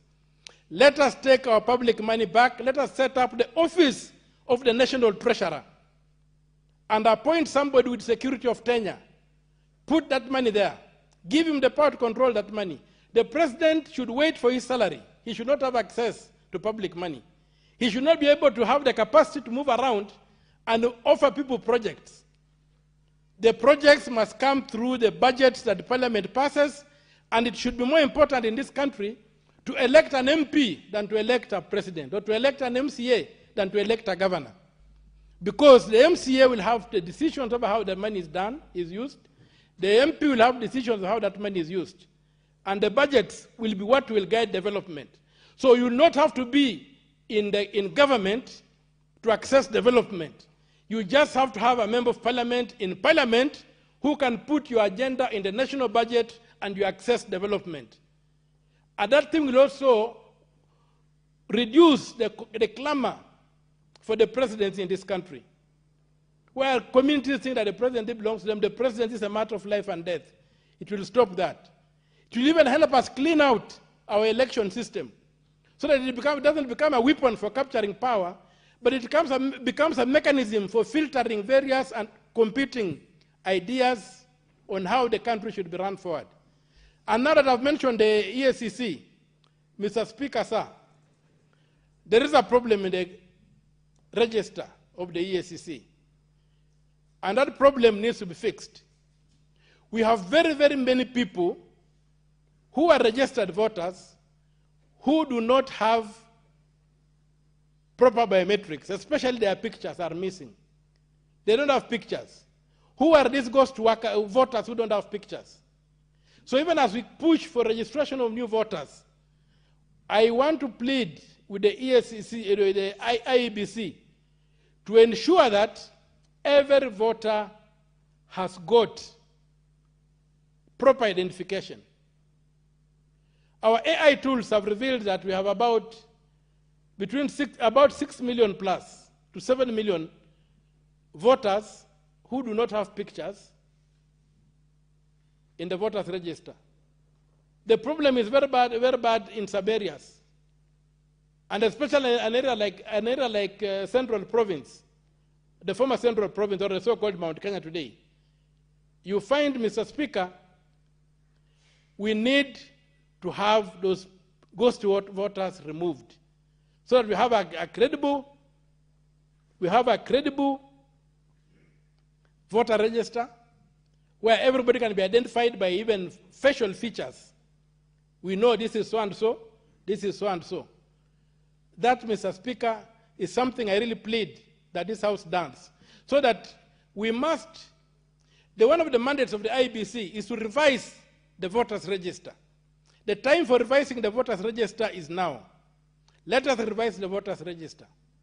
And as I've even prayed that the Ethics and Anti-Corruption Commission goes a step further and interrogates and audits the budgets of our county governments and the budgets of the national government to ferret out corruption, the same should happen with the voters register.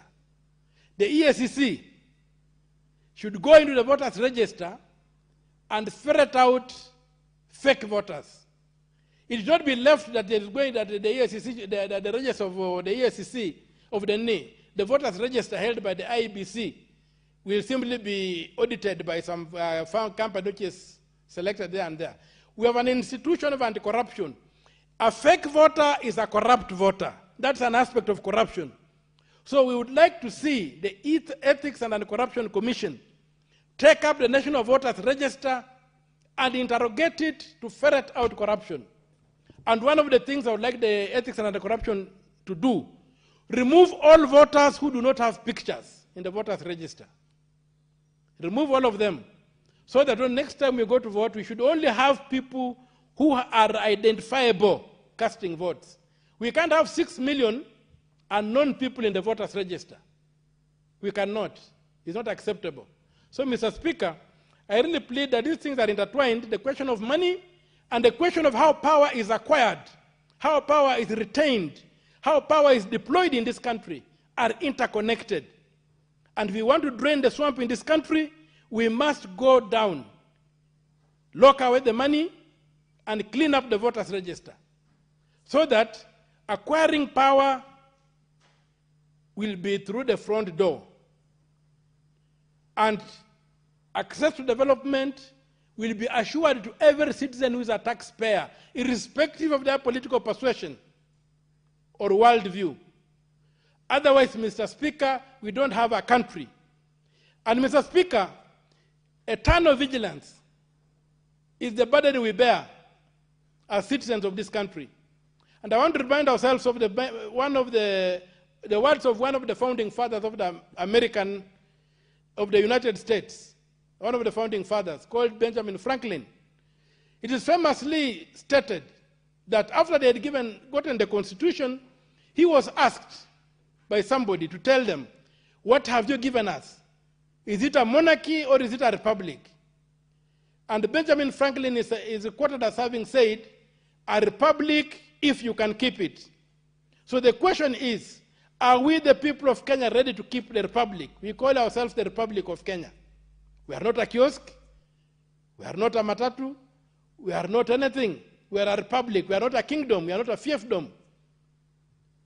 We are a republic. So if we are a republic, we are a government of law. Are we being faithful to the law, beginning with the Constitution? What are our laws in this country? There is nothing else greater than the law in this country. There is no greater public interest in this country than the law. And Mr. Speaker, sir, the law is so sacrosanct that even if you go to the Bible, after creation, we are told that God told Adam and Eve to be in charge of everything that he had created. But he never told Adam and Eve to be in charge of themselves. He subjected them to the law, to the rule of law. And the day, Mr. Speaker, sir, Adam and Eve disobeyed the law, they lost paradise. So our paradise is founded on the law, is protected by the law, is the law. So, Mr. Speaker, let us go back and be faithful to our law. We clean up. The law requires us to have an independent treasury, both at the national and the county government. Let us have those independent treasuries. The law requires us to have a clean election that is verifiable, that is simple, that is accurate, that is impartial, that is conducted in a neutral manner. Let us have that election done. Let us pay attention to Chapter 7 on the elections and Chapter 12 on public finance of our Constitution. Mr. Speaker, sir, we do that, then we shall have gotten the promise of this country. The promise that is so clearly spelled out in our national anthem, that when you look at the national anthem, you see the same vision that the founding fathers of the United States had. You look at the Swahili version, not the English version of the national anthem. You look at the Swahili version, and you see a country that exists for the people, a country by the people, for the people, and of the people. You don't see a country that we have today of some, I don't even know what's going on. I lack the words which to describe it. And when I sing the national anthem, I don't know the country I'm singing the national anthem to, Mr. Speaker, sir. So I really plead with this House and my fellow senators that we step up to the plate and do these very critical things. We stop complaining and begin organizing. We stop agonizing, we begin organizing. And that organizing is within our hands.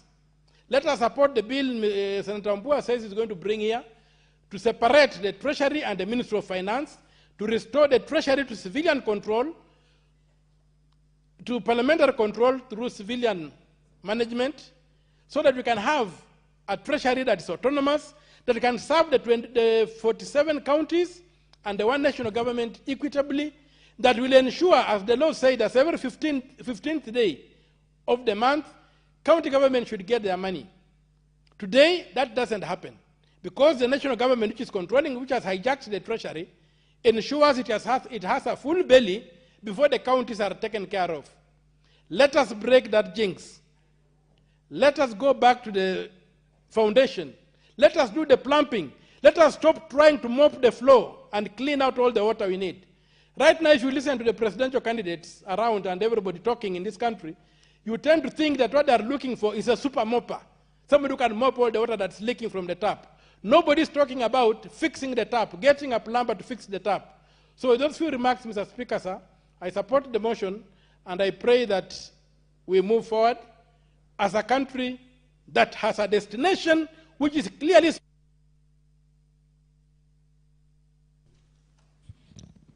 Senator Kinyua. Asante Bwana Spika kunipa fursa hii. Bwana Spika, nasimama kuunga mkono taarifa mswada huu wa ugavi wa hela ya mapato katika jamhuri mwaka wa 2026. Bwana Spika, kwa kumkumbusha tu Senator Omtata, kwa sababu nimeona akisumbuka sana katika wimbo wa taifa, ningependa tu kumwambia ya kwamba yale ambayo alitaka kusema ni ya kwamba haki iwe ngao na mlinzi. na hii inapatikana katika mstari wa 3 katika ubeti wa kwanza wa wimbo wa taifa wetu. Kwa hivyo tunasema, nakubaliana na wewe, haki iwe ngao na mlinzi. Bwana Spika, nikiwa naunga mkono na niseme ya kwamba hela ambazo zinazotengwa kwenda katika gatuzi zetu bilioni 420. Bwana Spika, kwa kweli ndiyo ni ongezeko tukilinganisha na mwaka uliopita. Ni bilioni 5 ambazo zimeongezeka. Bwana Spika, lakini pia hiyo haitoshi. Bwana Spika, sisi kama seneti tulipokuwa katika mjadala huu tulisema hela ambazo tulitaka ni bilioni 450. Bwana Spika, kwa hivyo hizi hela, na kwa sababu sisi kazi yetu kama seneta ni kulinda na kutetea gatuzi zetu, tutalindaje na kutetea gatuzi zetu ikiwa jambo la kwanza hatutatetea rasilimali zilizo katika kaunti zetu? Bwana Spika, na vile vile hela ambazo zinaenda katika gatuzi zetu. Kwa hivyo Bwana Spika, jambo la kwanza ningependa kusema ndio naunga mkono mswada huu, lakini nikiwa ninasema ya kwamba hizi hela hazitoshi. Lakini Bwana Spika, hata ijapokuwa ninatetea hela ambazo zinaenda katika gatuzi zetu, jambo la kwanza linapaswa lijulikane ni ya kwamba wakati wote ambapo unafanya bajeti ni kusema ya kwamba jambo la kwanza unashughulikia ni madeni.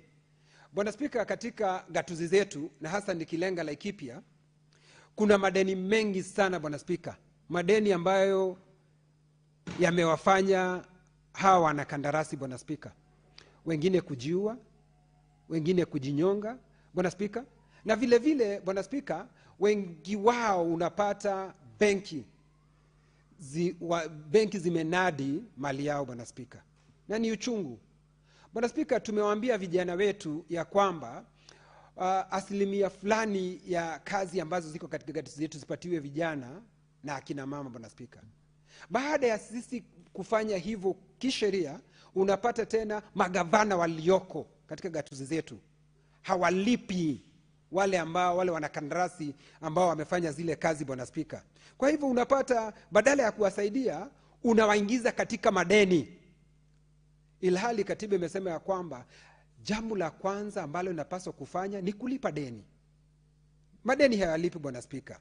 Kwa hivyo wakati tunapeana ugavi wa hela hapa katika seneti yetu, tunapaswa tuangalie kabisa, tuone ya kwamba madeni ambayo yako katika gatuzi zetu yote yamelipwa kama jambo la kwanza ambalo linatendeka Bwana Spika. Bwana Spika, vile vile kwa sababu mambo ambayo tayari yamepelekwa katika gatuzi zetu ni mambo ya hospitali, matibabu Bwana Spika. Ukitembelea katika zahanati zetu na hospitali Bwana Spika, unapata ni safi zaidi kwa sababu hakuna dawa Bwana Spika. Bwana Spika, unapata wagonjwa wamerundikana katika hospitali zetu. Si hospitali peke yake Bwana Spika, pengine mtu ambaye yuko hai anapaswa kuangaliwa zaidi. Ukienda katika makafani yetu Bwana Spika, unapata ni uvundo mtupu Bwana Spika, kwa sababu hakuna mashine ambazo zinapaswa kutumika, kwa sababu pesa ambazo sisi tunatoa hapa katika seneti na kugawa Bwana Spika, ufisadi mtupu na ubadilifu wa fedha huko katika gatuzi zetu Bwana Spika. Kwa hivyo inakuwa ni kana kwamba tunashukisha ufisadi mashinani Bwana Spika. Hawa magavana badala ya kuwajibika Bwana Spika, ni hivi juzi tu kiongozi wa wachache yako pale na naibu wake Bwana Spika wamekuwa na mkutano na hawa magavana na kuambia ya kwamba waje hapa katika seneti waweze kuwajibika Bwana Spika. Na kiongozi wa wachache nataka kukuambia kwamba msilegeze kamba, kwa sababu uwajibikaji unapaswa kufuatiliwa Bwana Spika. Zile gatuzi ndogo, gatuzi ya Tharaka Nithi, namuona Senator Mofaya, tulifuatilia mpaka hela zikaongezwa ambazo zinaenda katika hizi gatuzi ndogo. Lakini Bwana Spika, na vile vile Senator wa Kitui Bwana Spika, tulifuatilia, lakini baada ya sisi kuongeza zile hela, hakuna jambo lolote Bwana Spika linaonekana pale katika gatuzi zetu. Si maji, upati ati maji, mambo ya maji inashughulikiwa, si hospitali zetu Bwana Spika, si shule za chekechea Bwana Spika. Kila kitu kiko katika hali mbaya. Mambo yote katika kaunti zetu Bwana Spika yanaenda segemnege, ilhali sisi hapa tunajishughulisha kila uchao kuongea hela ambazo zinaenda katika gatuzi zetu. Bwana Spika, seneta wa Kitui, seneta wa Kilifi, tulikuwa nao hapa katika seneti mhula uliopita Bwana Spika. Tulikuwa na vikao zaidi ya 10, hatukuweza kukubaliana na serikali kuu kwa sababu zile hela ambazo walikuwa wakisema wanataka ziende katika gatuzi zetu, hatukukubaliana. Lakini baada ya sisi kukubaliana na hela kuongezeka Bwana Spika, ilikuwa tu ni aibu kwa sababu shule zetu za chekechea Bwana Spika hakuna madarasa Bwana Spika. Vile vile wanafunzi na kikatiba wanafunzi wale wa shule za chekechea wanapaswa kupewa chakula Bwana Spika. Tumekuwa na magavana tunawaita katika kamati yetu ya elimu, na maswali ukiwauliza Bwana Spika hawajibu maswali yoyote. Wanakuambia wanapanga, wametenga, wanafikiria kufanya, lakini hakuna jambo lolote linalofanywa wakati huu tunaongea Bwana Spika. Uende Laikipia, wanafunzi wa shule za chekechea za Laikipia hawana chakula Bwana Spika. Darasa zenyewe, uende mahali kunaitwa Dodo, uende Segera, uende Nyahururu, uende Matanya Bwana Spika, uende Ormoran, ilhali mimi hapa natokwa na mate na kububujikwa na jasho Bwana Spika, tukiongea na hawa maseneta ndio hela ziweze kuongezwa ambazo zinakuja katika gatuzi zetu. Lakini nabaki Bwana Spika ni kuwa ni unampatia mtu pesa ambazo hana mpango wa kusaidia Bwana Spika.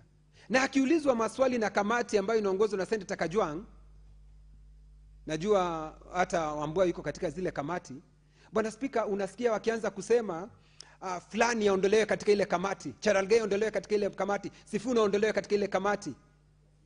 Kisa na maana wanauliza maswali ambayo hawataki kujibu. Kuulizwa, umesema ya kwamba Laikipia maji, umesema ya kwamba maji Laikipia unawapatia watu wa Laikipia maji. Ukienda Nyahururu Bwana Spika, maji imekuwa ni ghali zaidi kushinda hata maziwa. Bwana Spika, inakuwa ni rahisi kwa mwananchi wa Laikipia kuoga na maziwa kushinda kuoga na maji Bwana Spika, kwa sababu kodi inayotozwa maji iko juu zaidi. Ukimuuliza governor anaanza kukuambia maneno ya vijisababu Bwana Spika. Lakini nayo serikali kuu Bwana Spika inapaswa kuwajibika Bwana Spika. Ukosefu wa dawa katika hospitali zetu, SHA inachangia, kwa sababu nayo SHA ina madeni na hailipi madeni yake katika hospitali zetu. Nilimsikiza governor wa Murang'a Kang'ata akielezea kwa uwazi kwa nini shida ambazo nakumbana nazo, kwa sababu SHA iko na madeni mengi ambayo haijalipa katika gatuzi Bwana Spika. Na si hospitali peke yake za gatuzi zetu, hospitali za kanisa Katoliki, hospitali ya St. Benedict pale Nyahururu Bwana Spika, unapata serikali kuu iko na deni kubwa sana haijalipa, na bado inaendelea kuwaambia waendelee kupokea wagonjwa na kuendelea kuwatibu, ilhali SHA hailipi madeni ambayo inapaswa kuwa ikilipa Bwana Spika. Bwana Spika, mambo ya hospitali, unapata tuna hawa ambao ni madaktari wa nyanjani, vile vile kuna wale wauguzi, na hao ndio wanaofanya kazi kubwa zaidi. Madaktari walio katika hospitali hawezi kutekeleza kazi zao bila ya wale wauguzi, Bwana Spika. Ni hivi juzi tu wauguzi wa Laikipia wamekuwa na mgomo. Kisa na maana hawajalipwa marupurupu yao, Bwana Spika. Kulikuwa na nyongeza ambayo ilipaswa kuongezwa na wakakubaliana na gatuzi ya Laikipia kuwa wataongezwa hela zao.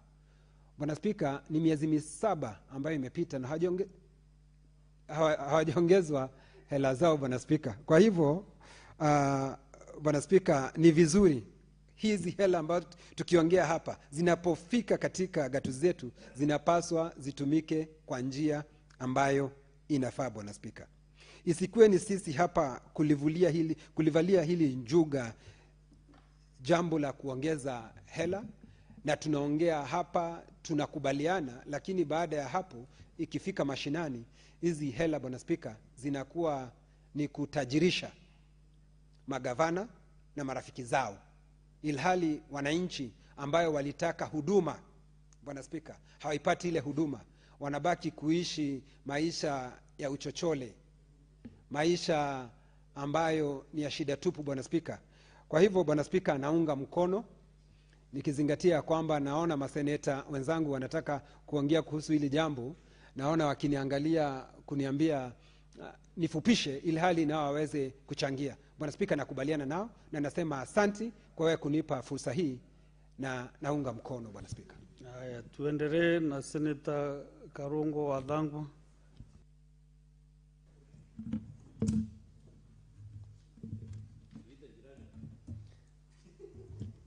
Thank you very much, Mr. Speaker. Also for me to weigh in on this division of revenue bill. Mr. Speaker, and for the benefit of our children who probably are watching us today as we debate on this important bill, Mr. Speaker, it's good to explain why we're here today. Mr. Speaker, the division of revenue bill is a law that explains how the country shares its revenue, or how the country shares its monies between the national government and the county government. Mr. Speaker, we do this every year. Last year, we gave counties about 415 billion, but the next financial year, which is 2026-2027, the law is proposing that we give counties 420 billion. Mr. Speaker, this is one of the most important laws that we have in the Senate. Without this law, there is no devolution. And Mr. Speaker, this law is a lifeline of devolution.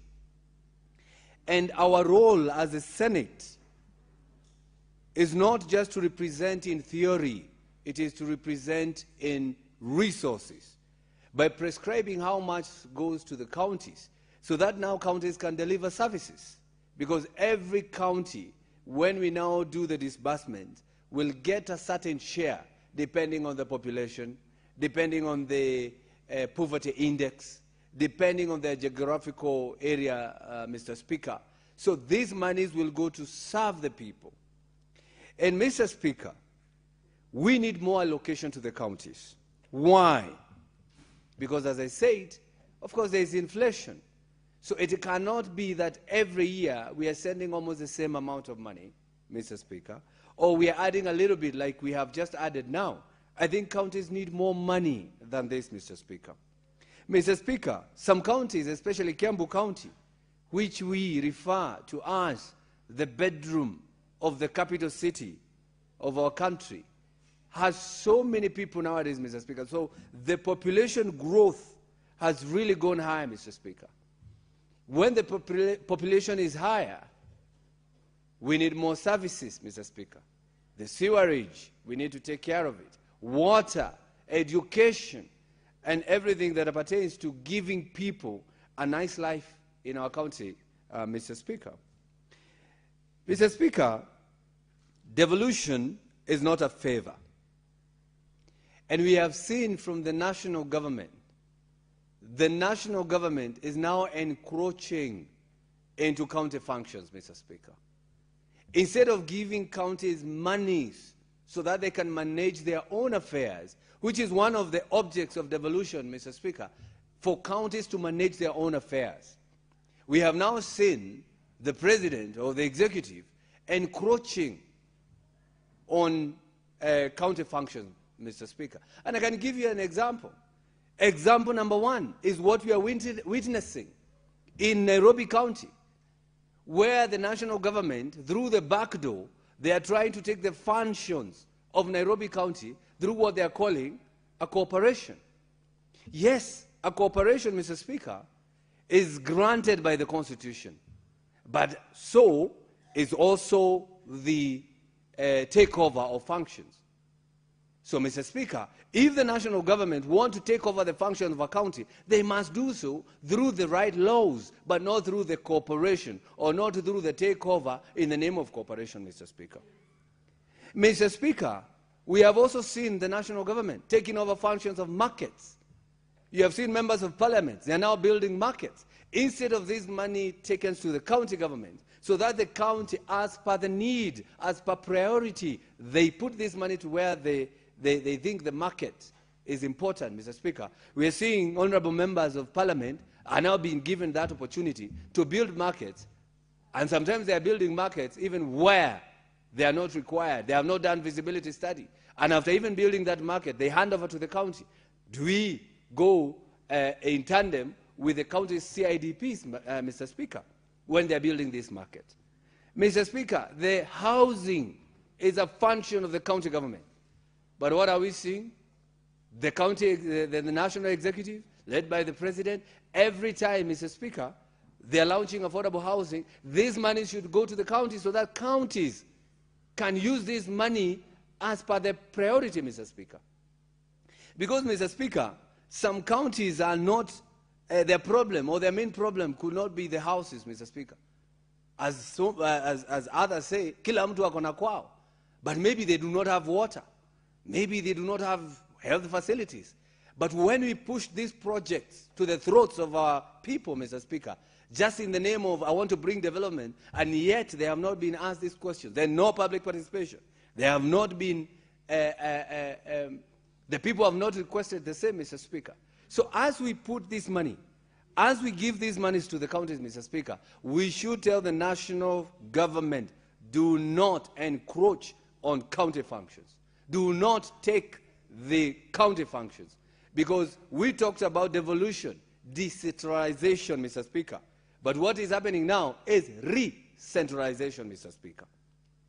Mr. Speaker, as we give these monies to the counties, we must also push for accountability. Yes, we push for more resources, but we need to demand accountabilities. And we are demanding accountability from the government. Because I always tell people, Mr. Speaker, when somebody asks me, what is the role of the Senate? And Mr. Speaker, I give this analogy for anybody to understand the role of the Senate or the role of a senator. The senator is a watchman, Mr. Speaker. If you figure out how a homestead is, there is always a watchman by the gate to see what goes in and what comes out, Mr. Speaker. So the watchman, who is the watchman, the watchdog, the person who is supposed to guard the people's resources is a senator. And that's why we ask these questions, Mr. Speaker, to the people. And I also say, what is the role of the governor? The governor is more of a housekeeper or a house girl, if you can say that. You're the one who is taking these resources as being given by your bosses to divide what to buy for the children, for the house, for the washing. But it is work of this watchman to check whether whatever has been bought is used properly, Mr. Speaker. So, Mr. Speaker, we need to ask the governors, and I think this is something that we need to do as a House, Mr. Speaker, that the governors should be required to give the reports of what they do to the senators, not only to the COB, not only to the auditor, but also to the office of the senator. If I would want to know what the governor of Kiambu has done today, he should give me that information immediately, blow by blow, minute by minute, Mr. Speaker. Because what? I am the watchman. I am the person who keeps check or who checks on what the county government does, Mr. Speaker.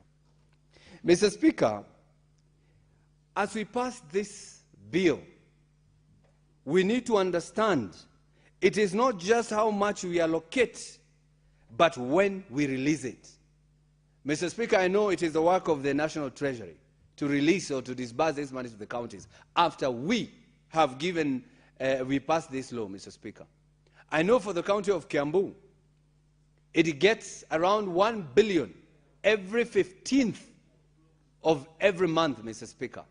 Or it's supposed to get 1 billion every month, Mr. Speaker. But the question is, does the national government release this money timely? Sometimes they wait for months before they give these monies to the counties, Mr. Speaker. And you know, when you delay this disbursement, Mr. Speaker, you are not just delaying monies. You are delaying health facilities, Mr. Speaker. You are delaying health care. You are delaying salaries. You are delaying development, Mr. Speaker. So when the national government delay even for a single day, Mr. Speaker, you will realize that the person who is most affected are our citizens in the county. Yeah, I can see now we have Madam Speaker. So, Madam Speaker, what I want to say is that whenever the national government delays this amount, you are delaying services to the people. And you know, Madam Speaker, today we were discussing the issues of banditry that is happening in Kitui and other parts of the country. And we need to ask ourselves why some of these things are happening or what is leading to this, Mr. Speaker. Remember, every county is given money to take care of the needs of their people. So those people who are encroaching on other counties, because probably they do not have food or feeds for their animals, Mr. Speaker, their governor should be put to task. When we give money, and you understand your people do have livestock, what have you done with your money, Madam Speaker? Because, Madam Speaker, we need to ask ourselves questions. And on this issue of banditry, and I think, Madam Speaker, we are giving this act a very romantic name, banditry, Mr. Speaker, Madam Speaker. This is robbery with violence. This is thievery. This is killing. And if the national government cannot stop thievery, and you know, I hear sometimes some people in the national government saying the opposition is not giving us an agenda. So when you hear the national government cannot end thievery, cannot end robbery with violence, and they are saying they are in power, I mean, what else can you do for the people? Because, Madam Speaker, thievery does not require research. This is the stealing of animals from one side to another. Madam Speaker, it does not require scientific research. If you cannot stop thievery, then you do not have the moral authority even to question anyone, Madam Speaker.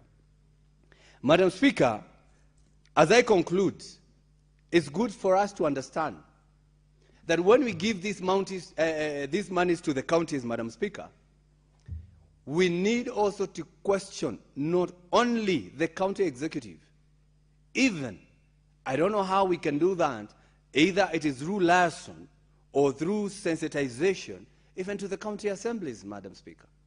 Because county assemblies are now the bodies that are going to take these monies, and then they do budget as per the county. And if I can give you a very good example in Kiambu County, Madam Speaker.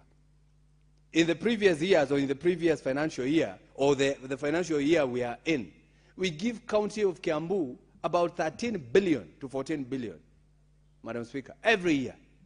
But when you look at the budget that has been passed by Kiambu County, they pass a budget of double the amount. That's about 30 billion. And when you ask them, where are you going to get this money from? They say, we are going to get from the own source revenue. But when you look at the own source revenue today as we speak, where we are halfway, The financial year, they have only collected about 2 billion. So there's a deficit of 8 billion. So what does that mean, Madam Speaker? They will over-budget, they will over-promise, they will over-project, they will give these contracts. That's why we will always be having pending bills. Now we have, Mr. Speaker, that's why we have pending bills. Mr. Speaker, you know, people do not understand when we talk about billions because they do not even have a shilling. So sometimes when you say billions are stolen, they have no idea how much has been stolen, Mr. Speaker. But, Mr. Speaker, I want you to do the math, Mr. Speaker, for you to understand how much money is 1 billion. Mr. Speaker, if I was to give you 1 billion today, I wish I can. If I was to give you 1 billion today and tell you to use 10,000 per day without repetition, Mr. Speaker, it will take you 274 years before you finish 1 billion. Mr. Speaker, that is how much money we are sending to Kiambu County every month. So when we ask questions how this money has been used in Kiambu County, it's because we understand how much money we have sent to the county. Because, Mr. Speaker, if we give 12 billion or 13 billion per year, Mr. Speaker, then you multiply 274 by 12. That is about 2,000 years. So the money that we give, Mr. Speaker, to the counties is so huge. If it is well used, if there is a good prudent use of resources, Mr. Speaker, these counties will always put the needs of the people first, or our people will have a better life if this money is used, Mr. Speaker. And, Mr. Speaker, I always say, the moment the people of Kenya will realize a good governor is better than a president, Mr. Speaker. A good governor in your county, even before you think of a president, think of a governor. Because that is the person who is on the ground, who has been mandated to take care of your health, Mr. Speaker. And, Mr. Speaker, I don't even know why we give governors health. We trusted them with our health, and we never trusted them with our education, Mr. Speaker. That is a question that we need to ask ourselves, Mr. Speaker. But what I'm trying to say is that before you even think of the president, think of the governor. Because when you talk about health, it's the governor. When you talk about the childhood education, it's the governor. When you talk about the roads that you use every day, it's the governor. When you talk about agriculture, and that's why people are fighting because of food of their livestock, Mr. Speaker, because the governors in their areas have not probably prioritized the issues of feeds for their livestock, Mr. Speaker. So as I support this bill, I request this House, the next thing that we should have, Mr. Speaker, is that we make sure we put the governors to task. Oh, we have changed the Speaker again. Madam Speaker, what we need to do today, is to task the the governors to showcase what they have done with their monies. And, Madam Speaker, we need the senators to be facilitated to do this audit. Because, yes, we do have CPAC and we do have CPIC, but they are the morticians, Madam Speaker. They check on audit report that has already been checked by somebody else. So if the governor is able to talk to the auditor, well, we will never have any question to ask. Sometimes it takes a year to ask the governor a question because you are waiting for the audit report. Yet there are some questions that we can ask in time, minute by minute, Madam Speaker.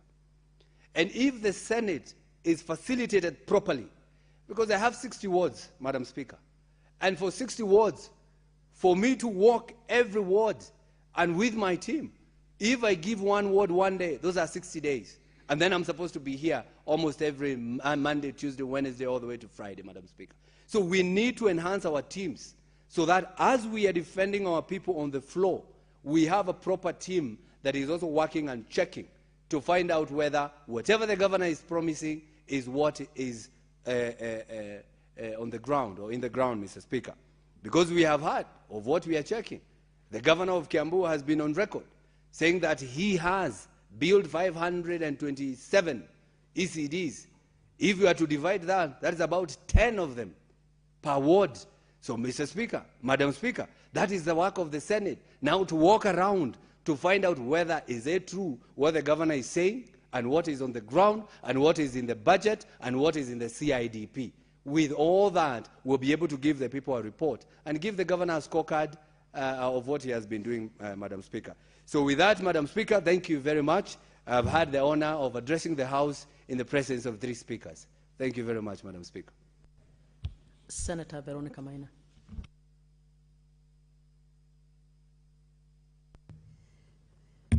Thank you, Honorable Speaker, my colleague on the Speaker Chair, for the opportunity to speak into this very important bill.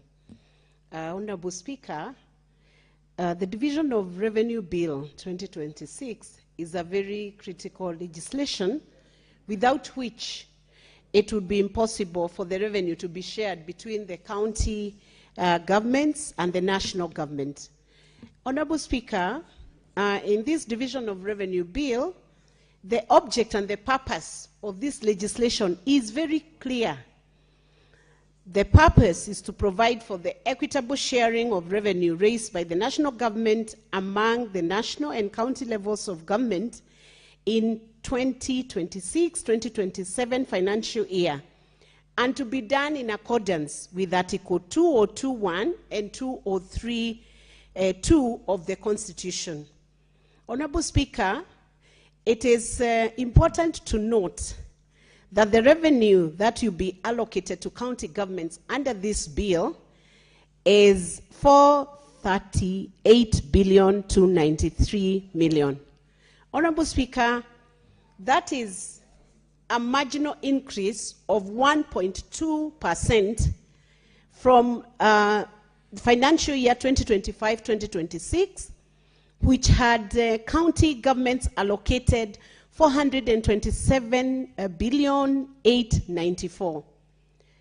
Let me say this, Honorable Speaker, and I want to fully agree with the committee that has worked on this bill and collected the views of different stakeholders, that the marginal increase of 1.2 is definitely not sufficient, and I want to agree with them. It's not sufficient enough to address the growing expenditure that is at the county level. And I want to cite an instance which happened yesterday in Murang'a County, where the ECD teachers were having a demonstration against the county government and against the governor of Murang'a County.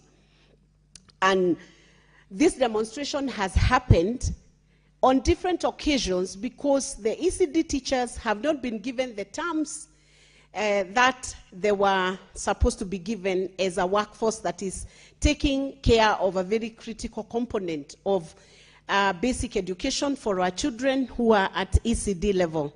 That's the very basic, the very young children whom they are entrusted with, almost like parents, to take care of these children and ensure that they have a foundation for good education. It is unfortunate, Honorable Speaker, that my county has not been able to adequately take care of such a critical workforce within the county. But when I look at this marginal increase to 438 billion, as opposed to 415, which was initially given, then, Honorable Speaker, I see troubled times even ahead. And unless the counties are very what would I say? Unless they are very efficient in the management of the resources that are placed in their hands, these issues will continue to trouble these counties. We will have doctors continuing to riot, or medical staff being very dissatisfied with the terms that they are being given, while in actual fact, the functions that have been assigned to county governments, the work, the resource, the human resource required to carry out this function should be taken care of adequately within the budget or within the resource allocation so that we have efficient delivery of service at the county level. So, Honorable Speaker, I would urge the county governments in an efficient decision-making or rationalization of how they do their budgets. They must take very good care of the staff who are supposed to offer or give service delivery at county level. Because the service at county will be as good as the workforce and the human resource that is entrusted with carrying out those functions. Honorable Speaker, it's unfortunate that many Kenyans view devolution as not so much as a devolution for resources. They view devolution as something that has devolved corruption or devolved bad practices or devolved inefficient service delivery. I hope the Council of Governors can for once do a retreat, do a strategic planning, and see how they bail the cat. Because perception must change around devolution and around the efficiency of our counties, Honorable Speaker, using the resources that are available. And now that we have a constraint of resources, which is not, I do not think this is the first country or the first time that governments have worked with constrained resources. Within the resources that are devolved to the county, we now must demand from county governments that we must see efficiency in certain fronts, and there should be no excuse of having bad service, especially when it is critical to the human rights of the people. It is critical to issues like health. It's critical to issues like education, Honorable Speaker.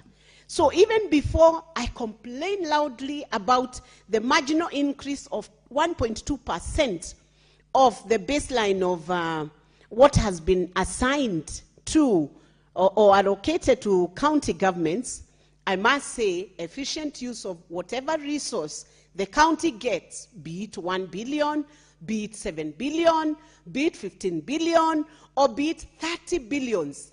If you are inefficient with 1 billion, as a county, you'll be inefficient with 30 billions. And there is no way you're going to convince us that if you are added a bigger chunk of this national cake, you're going to be more efficient because now you have more money which you're swimming in. That will not work. So they must come up with a strategy of curbing wastage, cutting down on corruption, getting efficiency into place so that as we come to argue the case for a better increase of the percentage of resources allocated and assigned to the counties, we will at least be able to justify and say we have seen very efficient allocation or utilization of the resources.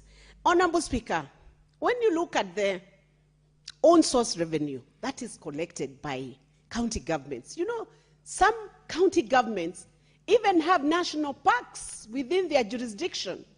We need to see how much is a county able to raise.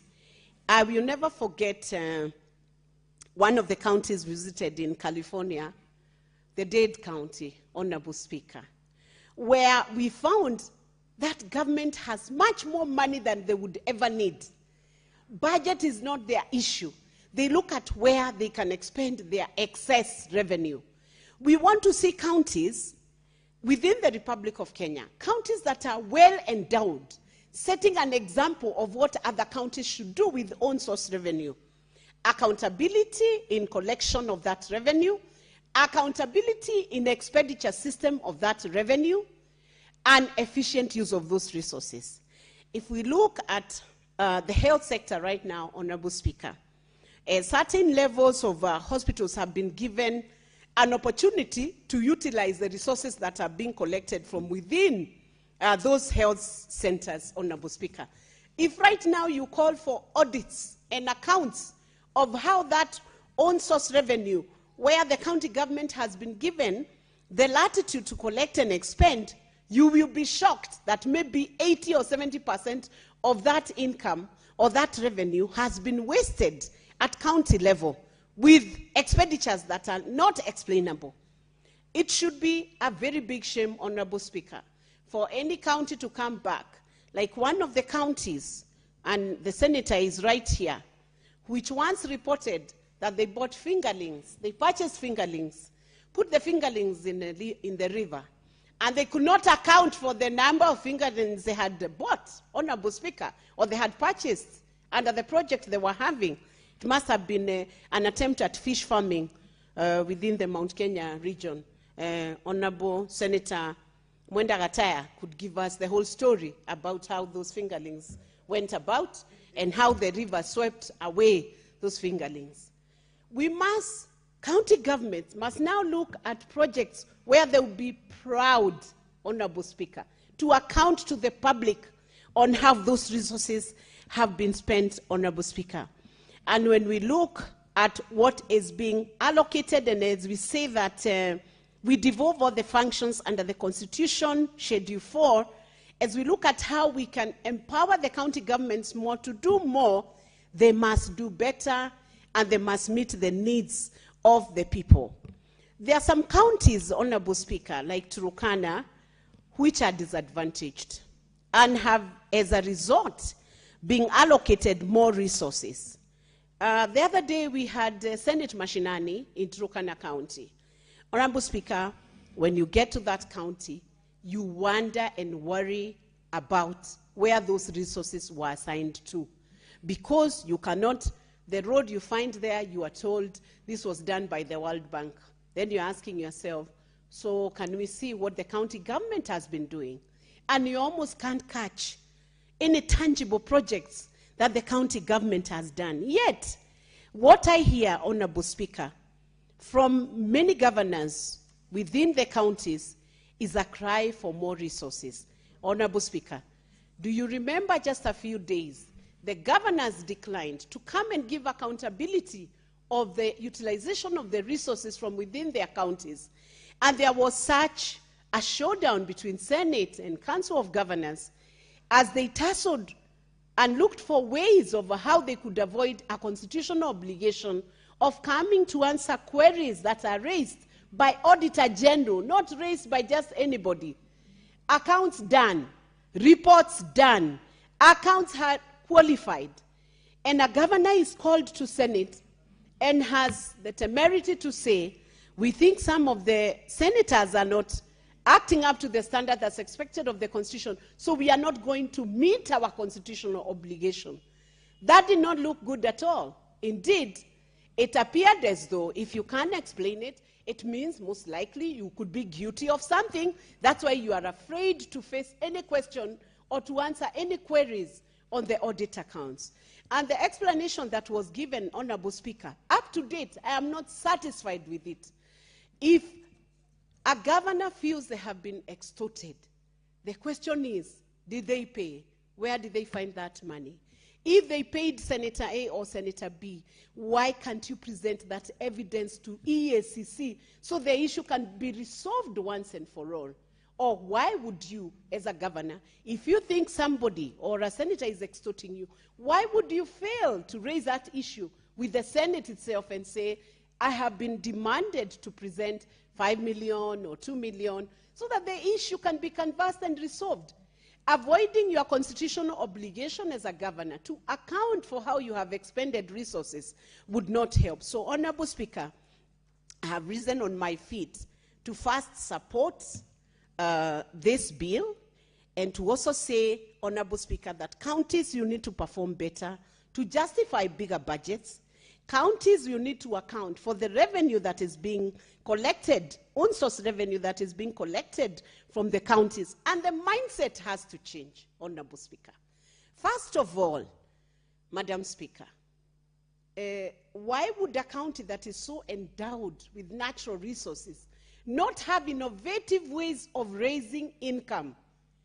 I have traveled in some of the countries, Honorable Speaker, and I remember one place where we went to a shop where a gospel hymn has been sung. And Honorable Speaker, I found a little shop which is selling paraphernalia on just one song, Just As I Am, Honorable Speaker. And out of it, a lot of revenue is being collected. Honorable Speaker, I have always asked myself, do we not even value our historical sites? If in your county you have the Fort Jesus, Why are we not having a whole range of something happening around for Jesus that by itself becomes a revenue, a source of revenue for that county? Do we have people or do we have managers at the county who are so fixated on having to utilize the division of revenue, this DORA bill, so that they receive money from the national kitty, but they cannot utilize the resources within their own counties, Honorable Speaker? I believe we need to do more at the county level, be more innovative, use more professionals, use more technical people to give you ideas on how counties can raise the revenue so that the hue and cry of the national cake not being enough can be supplemented by people who are thinking through what is the resource in your county. Before you look at what the national kitty has, what is it that you are doing to improve your own source revenue? So, Honorable Speaker, I would say in some counties we have very lazy managers, people who are not wanting to think through, people who are not taking strategies to actually generate income until they are lending the national government some funds. I'm told by older people that in 1978, in Murang'a County, the county, it was then a city, I think it was a municipal council, it had lent the national government money. Honorable Speaker, can you imagine that? Murang'a County, the size of Murang'a, then it was Murang'a District. It was lending to the national. Do counties know that some of the counties are so well-resourced that a county like Narok should utilize Masai Mara to the extent that they are actually lending another county resources? A county like Busia, which is a food basket for this nation, and generates a lot of maize, and I stand to be corrected because I know, Madam Speaker, the last time I checked with you, you were a farmer. And I hope it's not a telephone farmer. I hope it's a real farmer. You can confirm to this nation. Order, Senator Veronica. I am a real farmer. You can confirm to this nation that actually Busia County is a food basket in this county. Kirinyaga County, very well endowed and resourced, having some of the best coffee. Just the other day, Nandi County, I thought Murang'a County, the coffee was the very best of the best. But I have found that coffee being competed by coffee that is being grown on the rocks of Nandi County. Senator Cheralige is not here, but I'm sure he's watching this, streaming of these proceedings.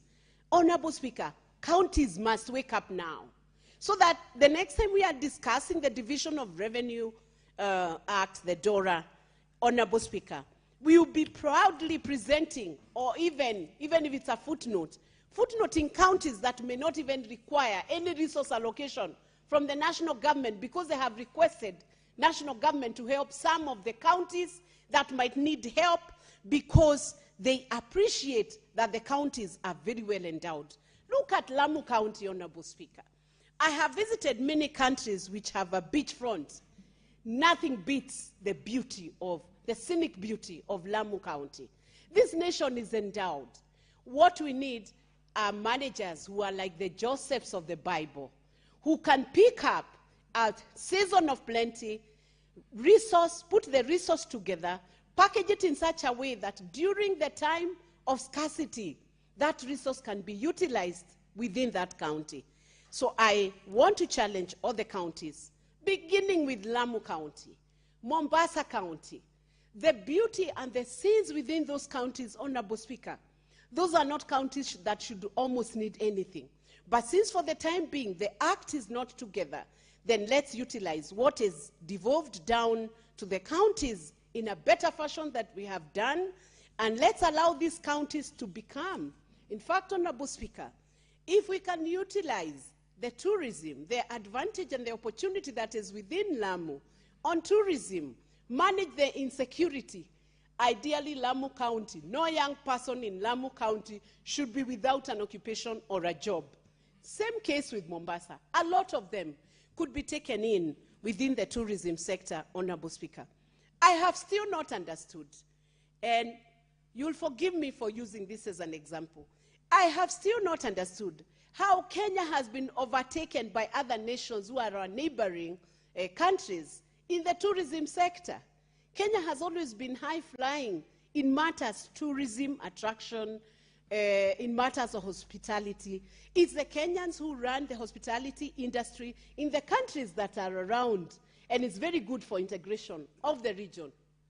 But I'm calling upon the counties to manage the resources better, utilize what is available within those counties, the resources, God-given resources, and the endowments that we have within the counties, and commercialize what needs to be commercialized, because we have the resources. It's just that we don't know how to use it.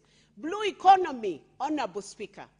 You know, countries like Norway, Honorable Speaker, they even have a federal reserve that, Honorable Speaker, a sovereign reserve, which is in excess of any money they will need for many years.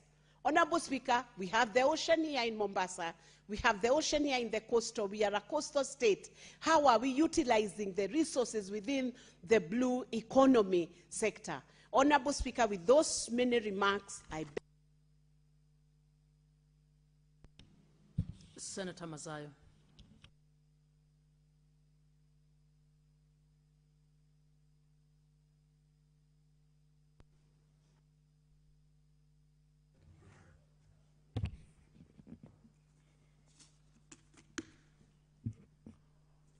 Asante sana, Bi Speaker. Pia mimi nataka kujiunga na maseneta wenzangu, ndugu zangu wote ambao waweza kuweka maoni yao katika huu mjadala wa ugavi wa pesa zinazokwenda katika serikali zetu za mashinani.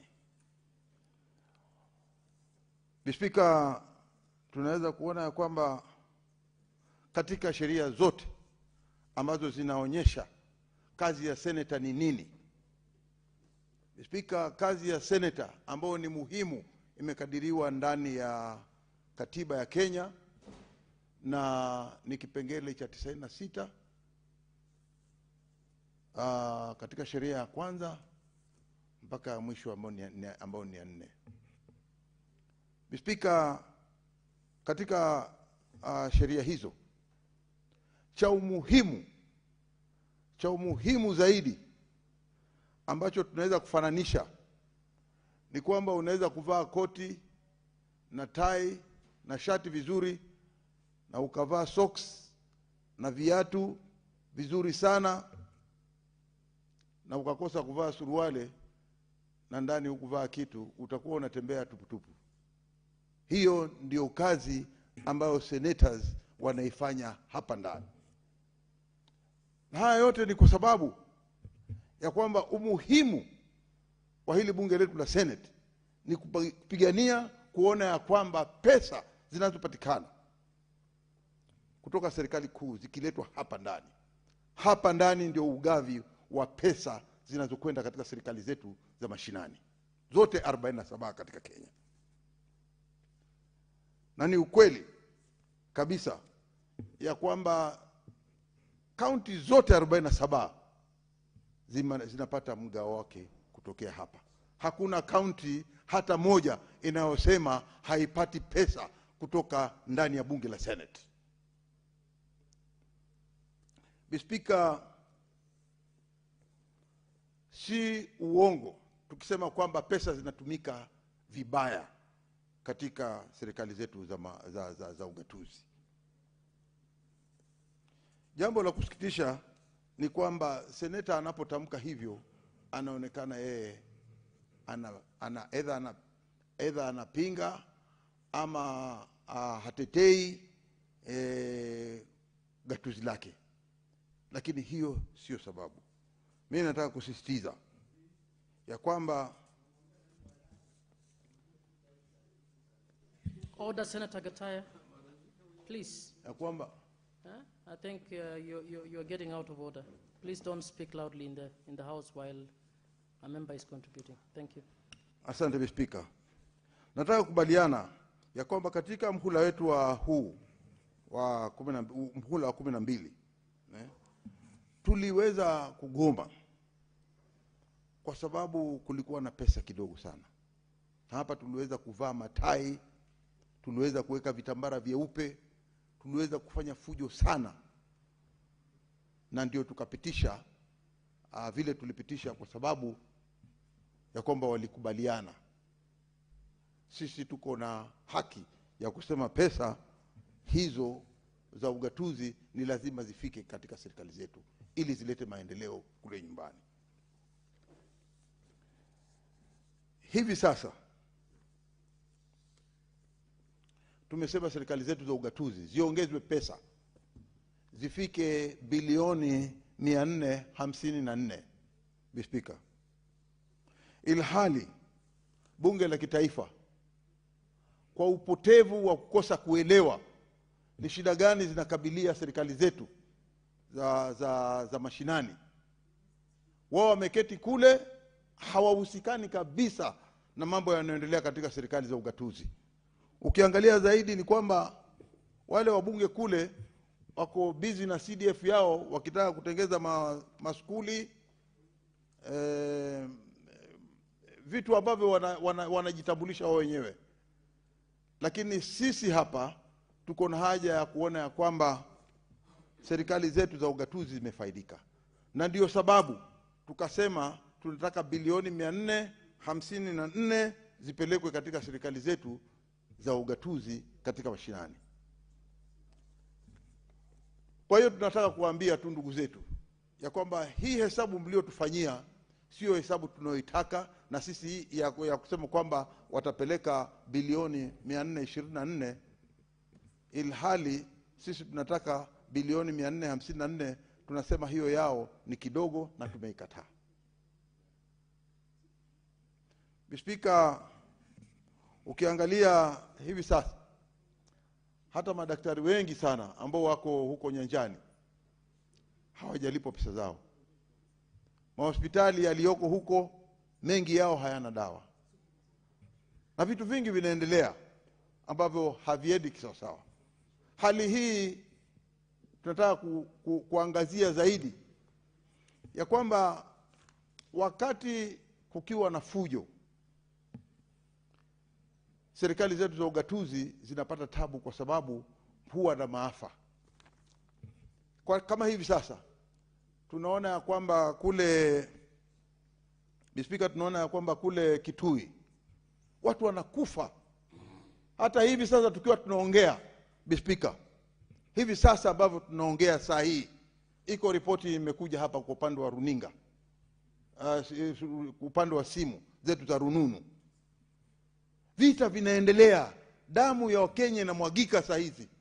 Ukiangalia wengine walileta ngamia zao, walileta ng'ombe wao, walileta kuja kukula mahindi ya watu, walifanya bidii. Mtu ekari karibu 50 zinaliwa na ngamia. Watu wanakuwa na hasira, wanaanza kupigana. Kwa sababu gani kitendo kama hichi kinatendeka? Na wale waliokuja kuingia katika yale maeneo si wale watu wanaishi katika hayo makazi ya Kitui, ni watu kutoka sehemu zingine. Senator Mazayo, would you like to be informed by Senator Wambua? Yes, he is at liberty to inform me. He is my deputy, so I cannot say no. You may. Thank you very much. Senator Mazayo.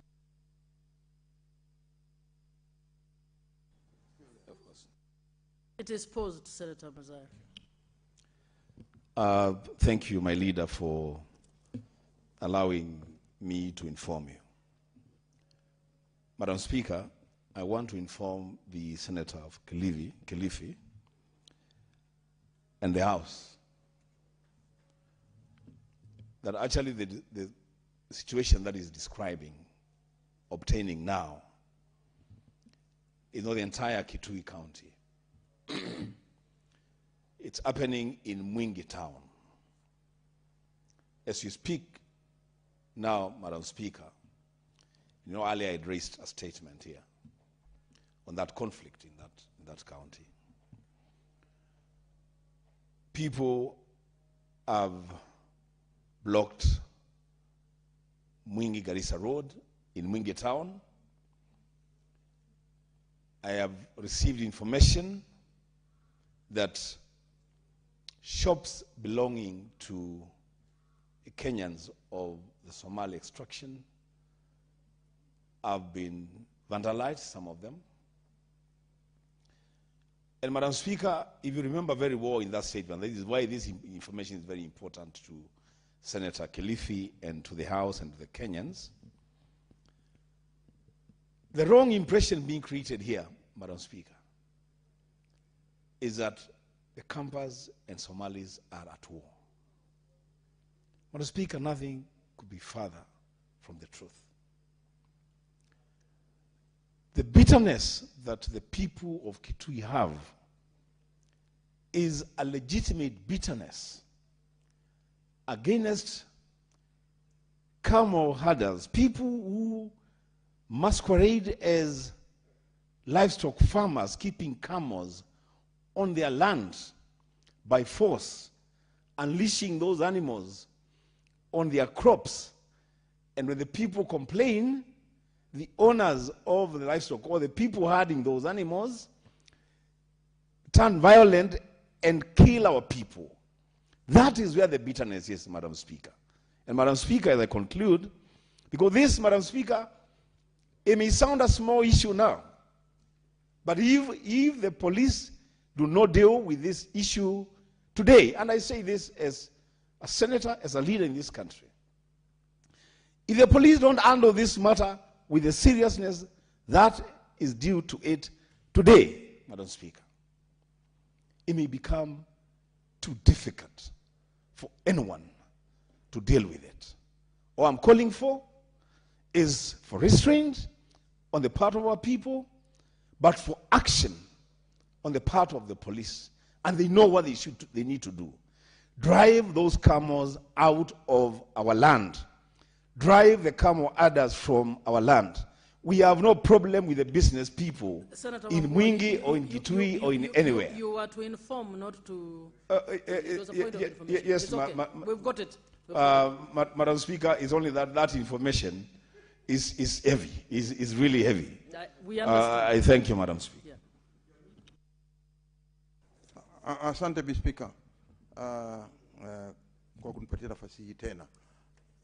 Na pia vile vile nataka nimpambia asante ndugu yangu Kio kwa kuniinform. Bi Speaker, nilikuwa nataka kusema kwamba mwisho wake ni kwamba saa hizi ni kwamba damu inamwagika. Kama damu inamwagika, tuna imani ya kwamba serikali imeweza kupeleka msaada wa kutosha wa madawa katika hospitali, wa ulinzi katika hiyo maeneo yale ambayo hivi sasa wanapigana, na yote yanaletwa na ukosefu wa baa la njaa. Mahali ambapo kuna njaa na wewe una mifugo, ni lazima uende kwa mwenzako ambaye ana mahindi ili mifugo yako siweze kufa, lakini yeye akiingia hasara mtajua vile mtaongea baadaye. Na hiyo wengine hawezi kubali, ndio sababu ikawa kitendo kama hichi kinatendeka. Bi Speaker, Bi Speaker, si kitendo cha vizuri sana, lakini tunasema serikali hivi sasa lazima iingie, ichukue hatua ya kuweza kuona ya kwamba watu hawafi, kuna ulinzi wa kutosha. Japokuwa ile Kitui county government inatakana kujiingiza hapo pia kuweza kutafuta amani, ni jukumu la serikali kuona kwamba wananchi hawatapoteza maisha yao.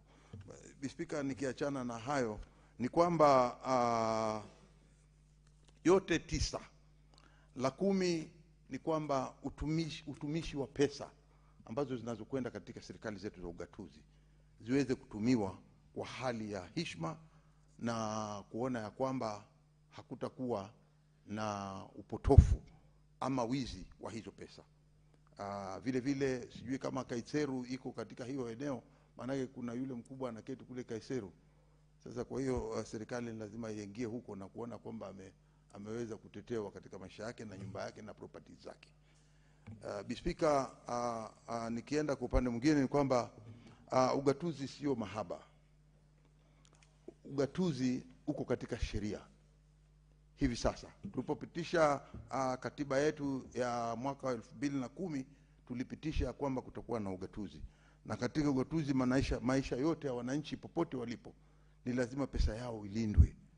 Tukisema kwamba pesa yao ilindwe, ni kwamba ni pesa ambayo inaenda kule na iingie kwa mikono. Hatukupeleka pesa iende katika serikali zetu za ugatuzi ili watu wazichukue waziweke katika mifuko yao. Tumesema ya kwamba pesa hizo zikienda kule ziweze kufanyia kazi wananchi. Speaker, lingine ni kwamba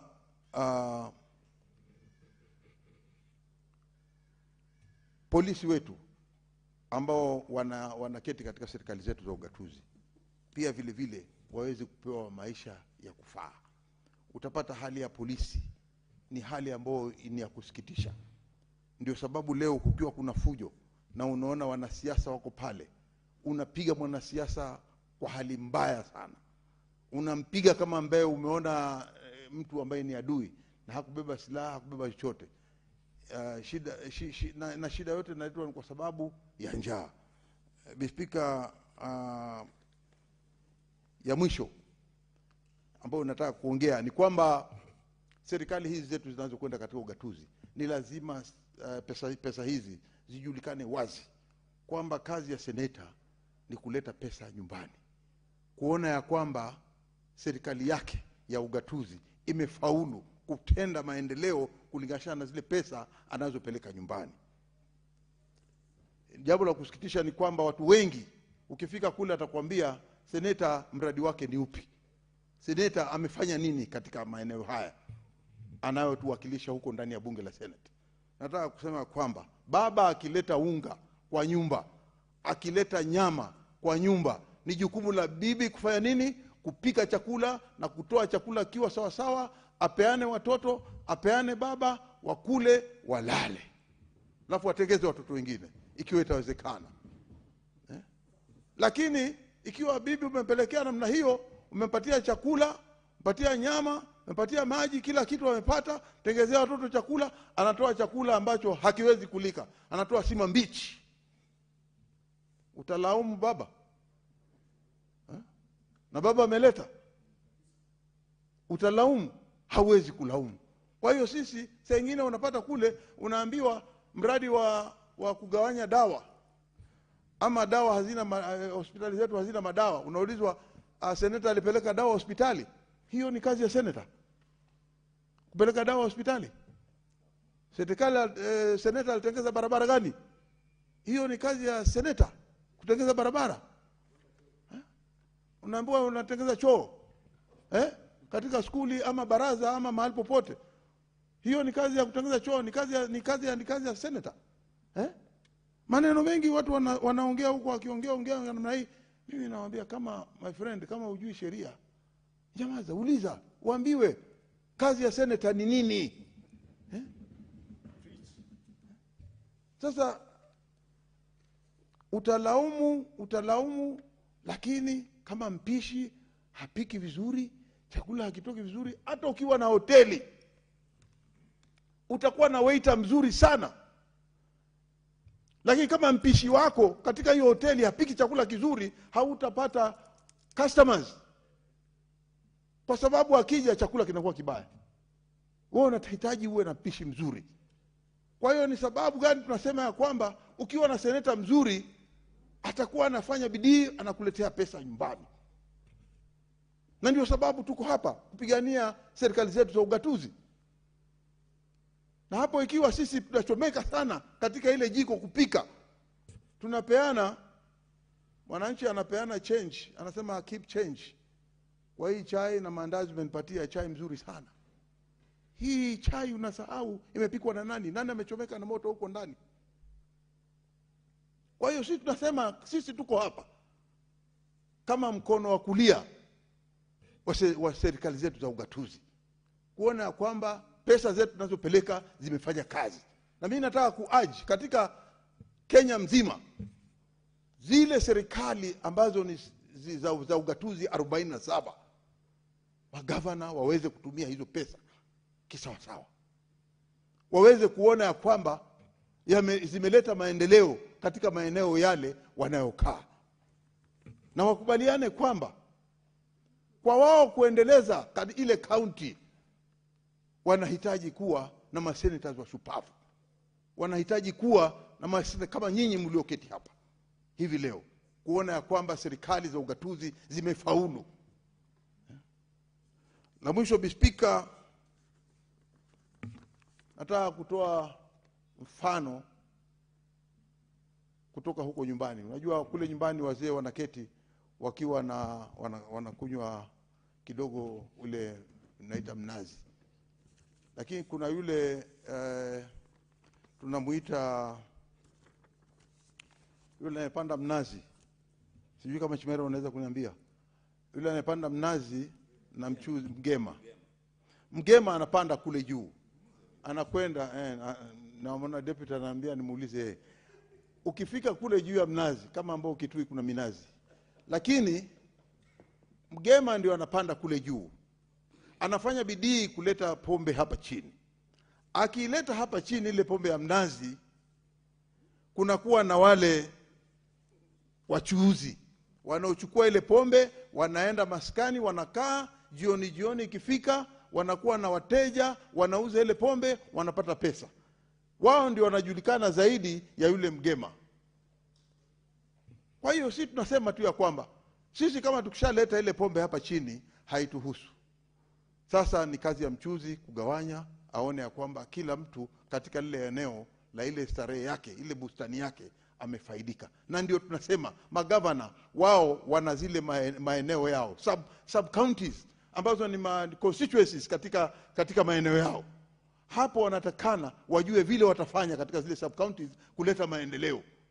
Na wao kwa sababu wako nyumbani wanajulikana zaidi kuliko maseneta. Hiyo tumekubaliana. Hatujasema kwamba no, gavana yeye ana govern county mzima. Lakini pesa tunasema ni lazima zitumiwe kwa hali ya kisawasawa, kwa hali ya kwamba hazitafujwa, kwa hali ya kwamba hazitatumiwa kwa hali ambayo inafanya vitu ambavyo si maendeleo. Ni kwa hali ya kuona ya kwamba kila mtu katika county amefaidika na ile pesa ambayo seneta analeta ndani ya nyumba. Kwa hiyo mimi nataka kusema tu ya kwamba katika huu mjadala wetu, hii hoja iliyoko hapa mbele ya kupeleka pesa katika serikali zetu za ugatuzi, tunasema ya kwamba tumedai na tumekita pesa hizi ziongezwe. Hatutaki 420 billion. Hiyo tumekataa.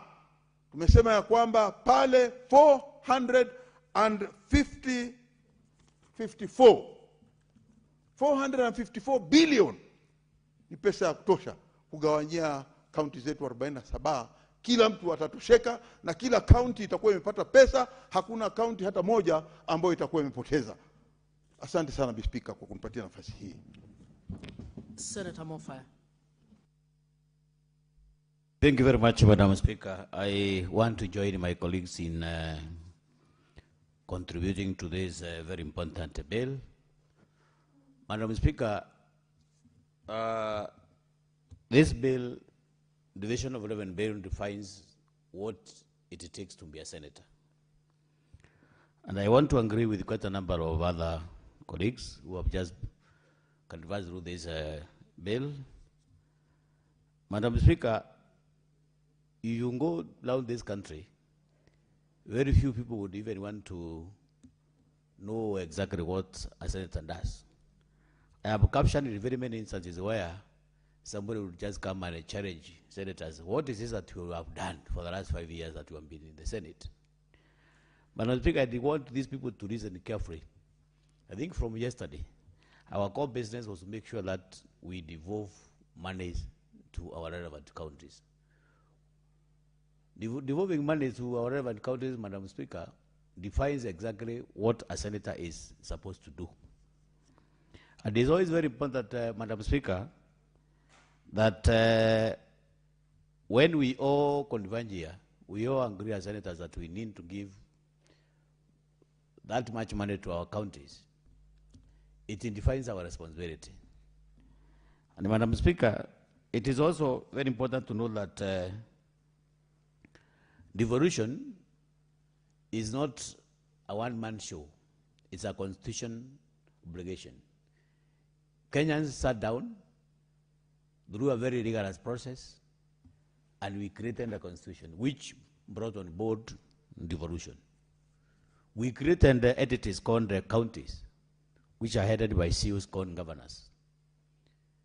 And then we created an entity called Senate, which is supposed to oversight those entities called counties. So, Madam Speaker, I want to go straight to the point where we want to support the mediation committee, which is trying to push for 458 billion, which are supposed to go to our relevant counties. We have seen quite a number of challenges in our relevant counties, Madam Speaker, where we have some huge pending bills. We have very dilapidated the facilities. We have very dilapidated the higher child education facilities. We have not seen so much in counties where we have so many things that are involved, including agriculture. And I'm happy because we have all come up with a very strong resolve as a Senate to make sure that we devolve enough monies to counties. With these challenges, we have no option. And the only way, Madam Speaker, we can strengthen devolution is to make sure that we equip our counties with the necessary allocation. I remember, Madam Speaker, some 6 months ago, and I want to thank my neighbor, my uncle, Senator Enoch Wambua, because we seriously lobbied for money for affirmative action, the counties that are not, the counties that are marginalized. And I'm happy, and I want to thank my senators who actually supported those 11 counties where Tharaka-Nithi County, where I come from, benefited from 400 million shillings. And I can confirm, Madam Speaker, for the last few months, I've seen some projects that are coming up out of that 400 million shillings. We have seen some bridges, some bridges that have never benefited from any of those bridges. And I'm happy, Madam Speaker, that is something very positive, because if it were not for that money, maybe some of those projects wouldn't have been realized. Madam Speaker, going by this kind of arrangement, where we all have a resolve to make sure that counties get enough money, it is now my plea, it is all my plea that we are going to be very, very, very tough on the oversight, because, Honorable Speaker, I want to echo the sentiments of Senator Mazayo, right? Because we are the people who are funding these counties. All the projects that people see on the ground originate from this house. And it's very unfortunate, Madam Speaker, when we devote money to counties, we tend to make sure that we are going to oversight the same money that we have devoted to counties, then we have some resistance from the people that receive this kind of money. It is very unconstitutional, and I'm happy that the stalemate which was there, which was existing between the Senate and the COG, has been resolved. Now we expect all the county CEOs to appear before the relevant committees to answer questions on the expenditure, on the way they have been able to spend their allocations. So in this arrangement, Madam Speaker, we have a very absolute resolve as a Senate to make sure that if you go to very many counties, I've been to very many counties in this country, we have seen very many stored projects. We have seen very many incomplete and undertakings given by the governors, and it's the high time, Madam Speaker, we must make sure that the 458 billion, which is supposed to go to counties, is devolved immediately. And Honorable Speaker, you know, Madam Speaker, passing these resolutions here is not even enough. We have seen challenges where the national government would delay even disbursement of this money for very many months, where government will be forced even to borrow overdrafts from banks to pay salaries, maybe to service other services here and there. So we would also urge the national government to make sure that money is devolved on time, counties get money on time, so that we don't even have to create a situation where a contractor, a supplier has undertaken some duties, and that contractor is not even paid on time. So, Madam Speaker, I tend to support this division development bill, and it is important, Madam Speaker, that once we get this money, down to our counties. Let's have prudent use of the money. Let's have the governors make use of this money prudently. And I seriously want to express some disappointment with what is happening in Kitui. And, you know, we have suffered the same fate, Madam Speaker, for the last 60 years, because Kitui and Tharaka-Nithi are neighbors. We have suffered from the bandits for very many years. We have lost very many lives. We have lost a lot of livestock. And this matter, Madam Speaker, must be addressed conclusively, because I don't think whether we are getting these threats from maybe a neighboring country. These are neighbors who are killing each other under the watch of some very powerful individuals within the system. So, Madam Speaker, I beg to support this the evasion of revenue bill and make sure that counties get enough money so that we can render the necessary services in our respective counties. I support. Senator Chimera. Asante sana Bispika. Bispika, nilikuwa ninafikiria nitapata nafasi hii niweze kuzungumza na kiongozi walio wachache, Mheshimiwa Seneta Mazayo, kwa sababu Bispika wa Swahili husema unakumbuka mkeka wakati kumekucha. Bispika, yale ambayo yamezungumzwa na kiongozi wetu wa jumba hili, Bispika, ni ishara tu kwamba joto la siasa limeanza kutokota eneo la Pwani na zile kaunti zetu, ya kwamba kwa mara ya kwanza maseneta wanawakumbusha wale ambao waliwatuma hapa seneti kazi yao muhimu ni gani, Bispika. Na nakubaliana na maseneta ambao wamezungumza kuhusu mswada huu, Bispika, ya kwamba jukumu muhimu zaidi la seneta yoyote ndani ya seneti hii, Bispika, ni kuhakikisha kwamba kwanza ameisoma sheria hii ya ugavi wa fedha ambayo inakwenda kwa serikali zetu za kaunti. Pili, Bispika, amefahamu sheria ile.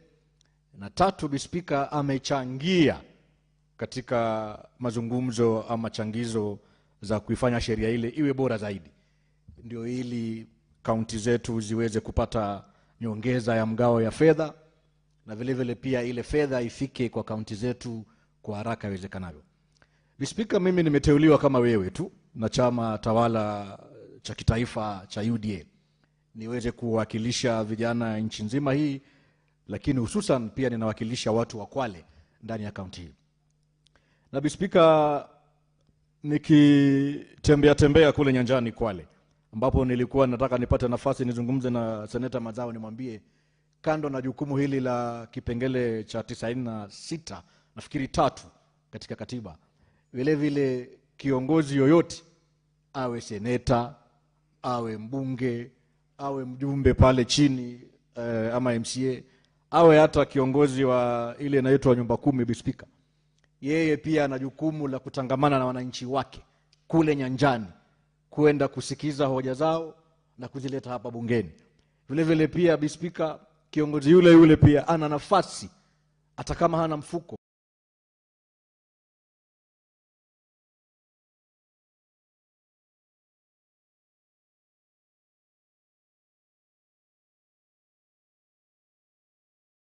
na kukaa karibu na wananchi wangu. Bispika, huwa nawakumbusha watu wa Kwale kwamba wakati wanafanya maamuzi, na najua watapata fursa hii hapo mwaka ujao, Bispika, kumtuma yule ambaye atakuja hapa seneti, Bispika, atakayetumwa, Bispika, awe mtu ambaye anafahamu jukumu kuu zaidi la kuwa seneta ni nini. Na sheria hii ambayo tunazungumzia leo, Bispika, ndio kigezo muhimu cha ambaye ataitwa seneta katika nchi.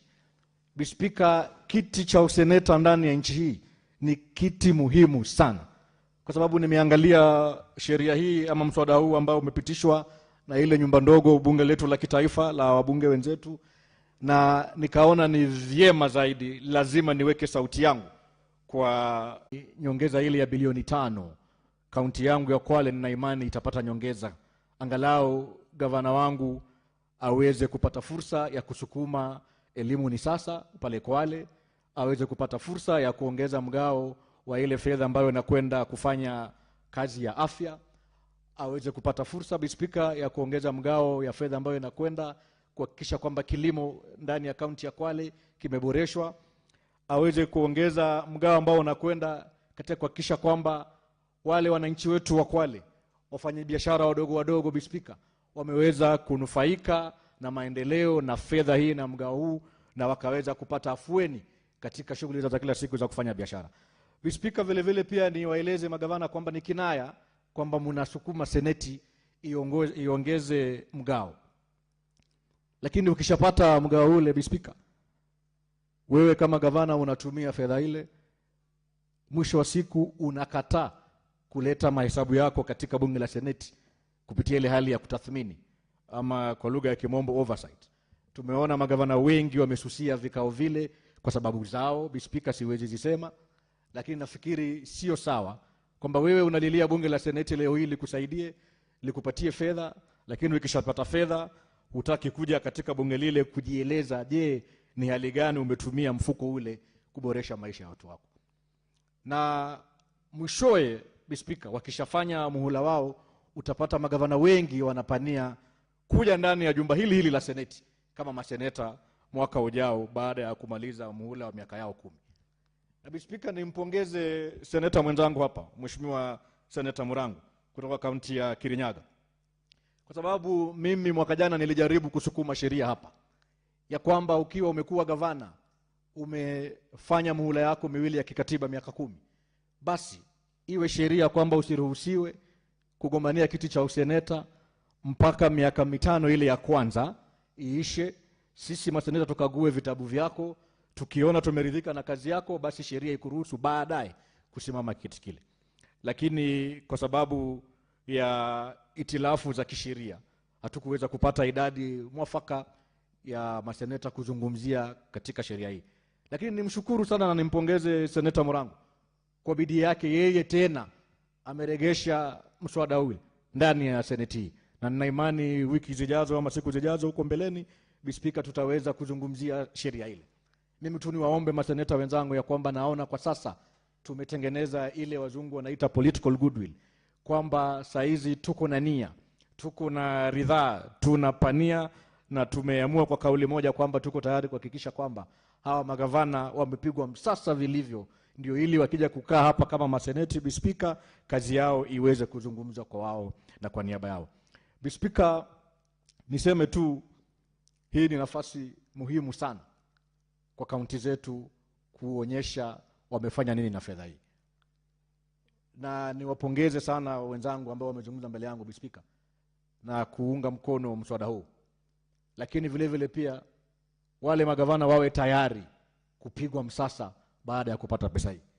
Mimi ni mwanachama wa ile kamati ya kufanya tathmini ya fedha za kispesheli katika county, ama ukipenda the County Public Investments and Special Funds Committee, Speaker, na nitajifunga kibwebwe vizuri kwa sababu tumetafuta fedha hii kwa udi na uvumba, tuweze kuuliza maswali ambayo yanastahili, tuweze kuona kwamba fedha hii imemfaidi mwananchi wa Kenya, mwananchi mtukufu wa Kwale, na maendeleo na miradi yamepatikana kulingana ama kwa mujibu wa sheria iliyoko na mipango iliyoko, Speaker.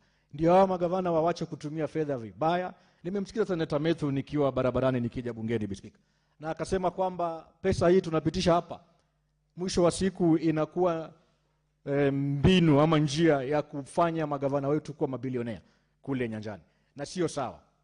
Uongozi sio kujilimbikia mali, Speaker, bali uongozi ni nafasi murwa ya kuweza kuhakikisha kwamba tumewatumikia wananchi wetu na wameweza kufaidika kutokana na uongozi wetu. Speaker, nikimalizia niseme tu kwamba sheria hii ndio sheria ya muhimu zaidi katika bunge hili la Seneti, na haitakuwa sawa kama wewe unajiita seneta na hata kuchangia katika sheria hii huwezi changia, hata kuisoma, Speaker, huwezi kuisoma, hata kuifahamu, Speaker, huwezi kuifahamu. Itakuwa basi wewe hauna nafasi ya kuwa seneta na hufai kama, Speaker, kuwa ndani ya jumba hili, kwa sababu wakati tunazungumza masuala muhimu kuhusu fedha ambayo inakwenda katika kaunti zetu, Speaker, wewe hauna sauti ile. Asante sana, Speaker, kwa nafasi hiyo. Shukrani, Mwenyezi Mungu akubariki, Speaker.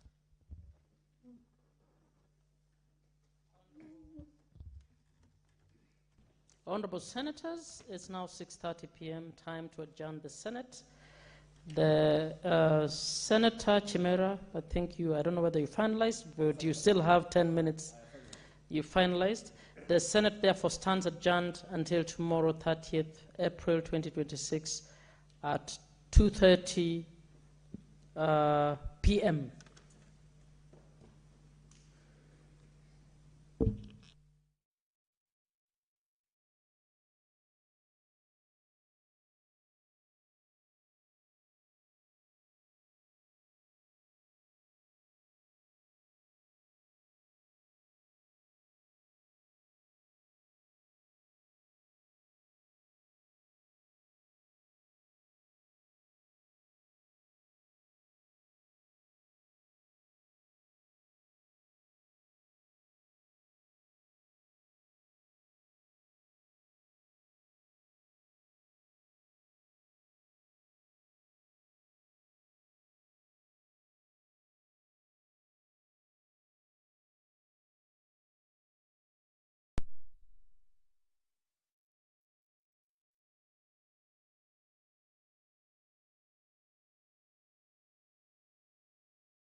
The Honorable Catherine Omanyo, who is also the Secretary General of the ODM Party, to second.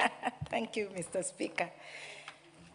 Honorable Speaker, I beg to second the motion on the mediated version of the National Disaster Risk Management Bill, National Assembly Bill number 24 of 2023, as moved by the chairperson of the Mediation Committee, which was constituted pursuant to Standing Order 149-2 of the National Assembly Standing Orders on Tuesday, 19th August 2025, and the Speaker of the Senate pursuant to Standing Order 166-2 of the Senate Standing Orders on Monday, 3rd November 2025. Honorable Speaker, the passage of the version of the bill developed by the Mediation Committee is in accordance with Article 113, 2, and 3 and 4 of the Constitution and Standing Order 149-1 of the National Assembly Standing Orders and Standing Order 166-1. Honorable Speaker, the Disaster Risk Management Bill 2023, number 24 of 2023, if enacted, will significantly enhance coordination and institutional effectiveness in disaster management. Scheme of service for disaster management personnel had been submitted to the Public Service Commission to professionalize and strengthen human resource capacity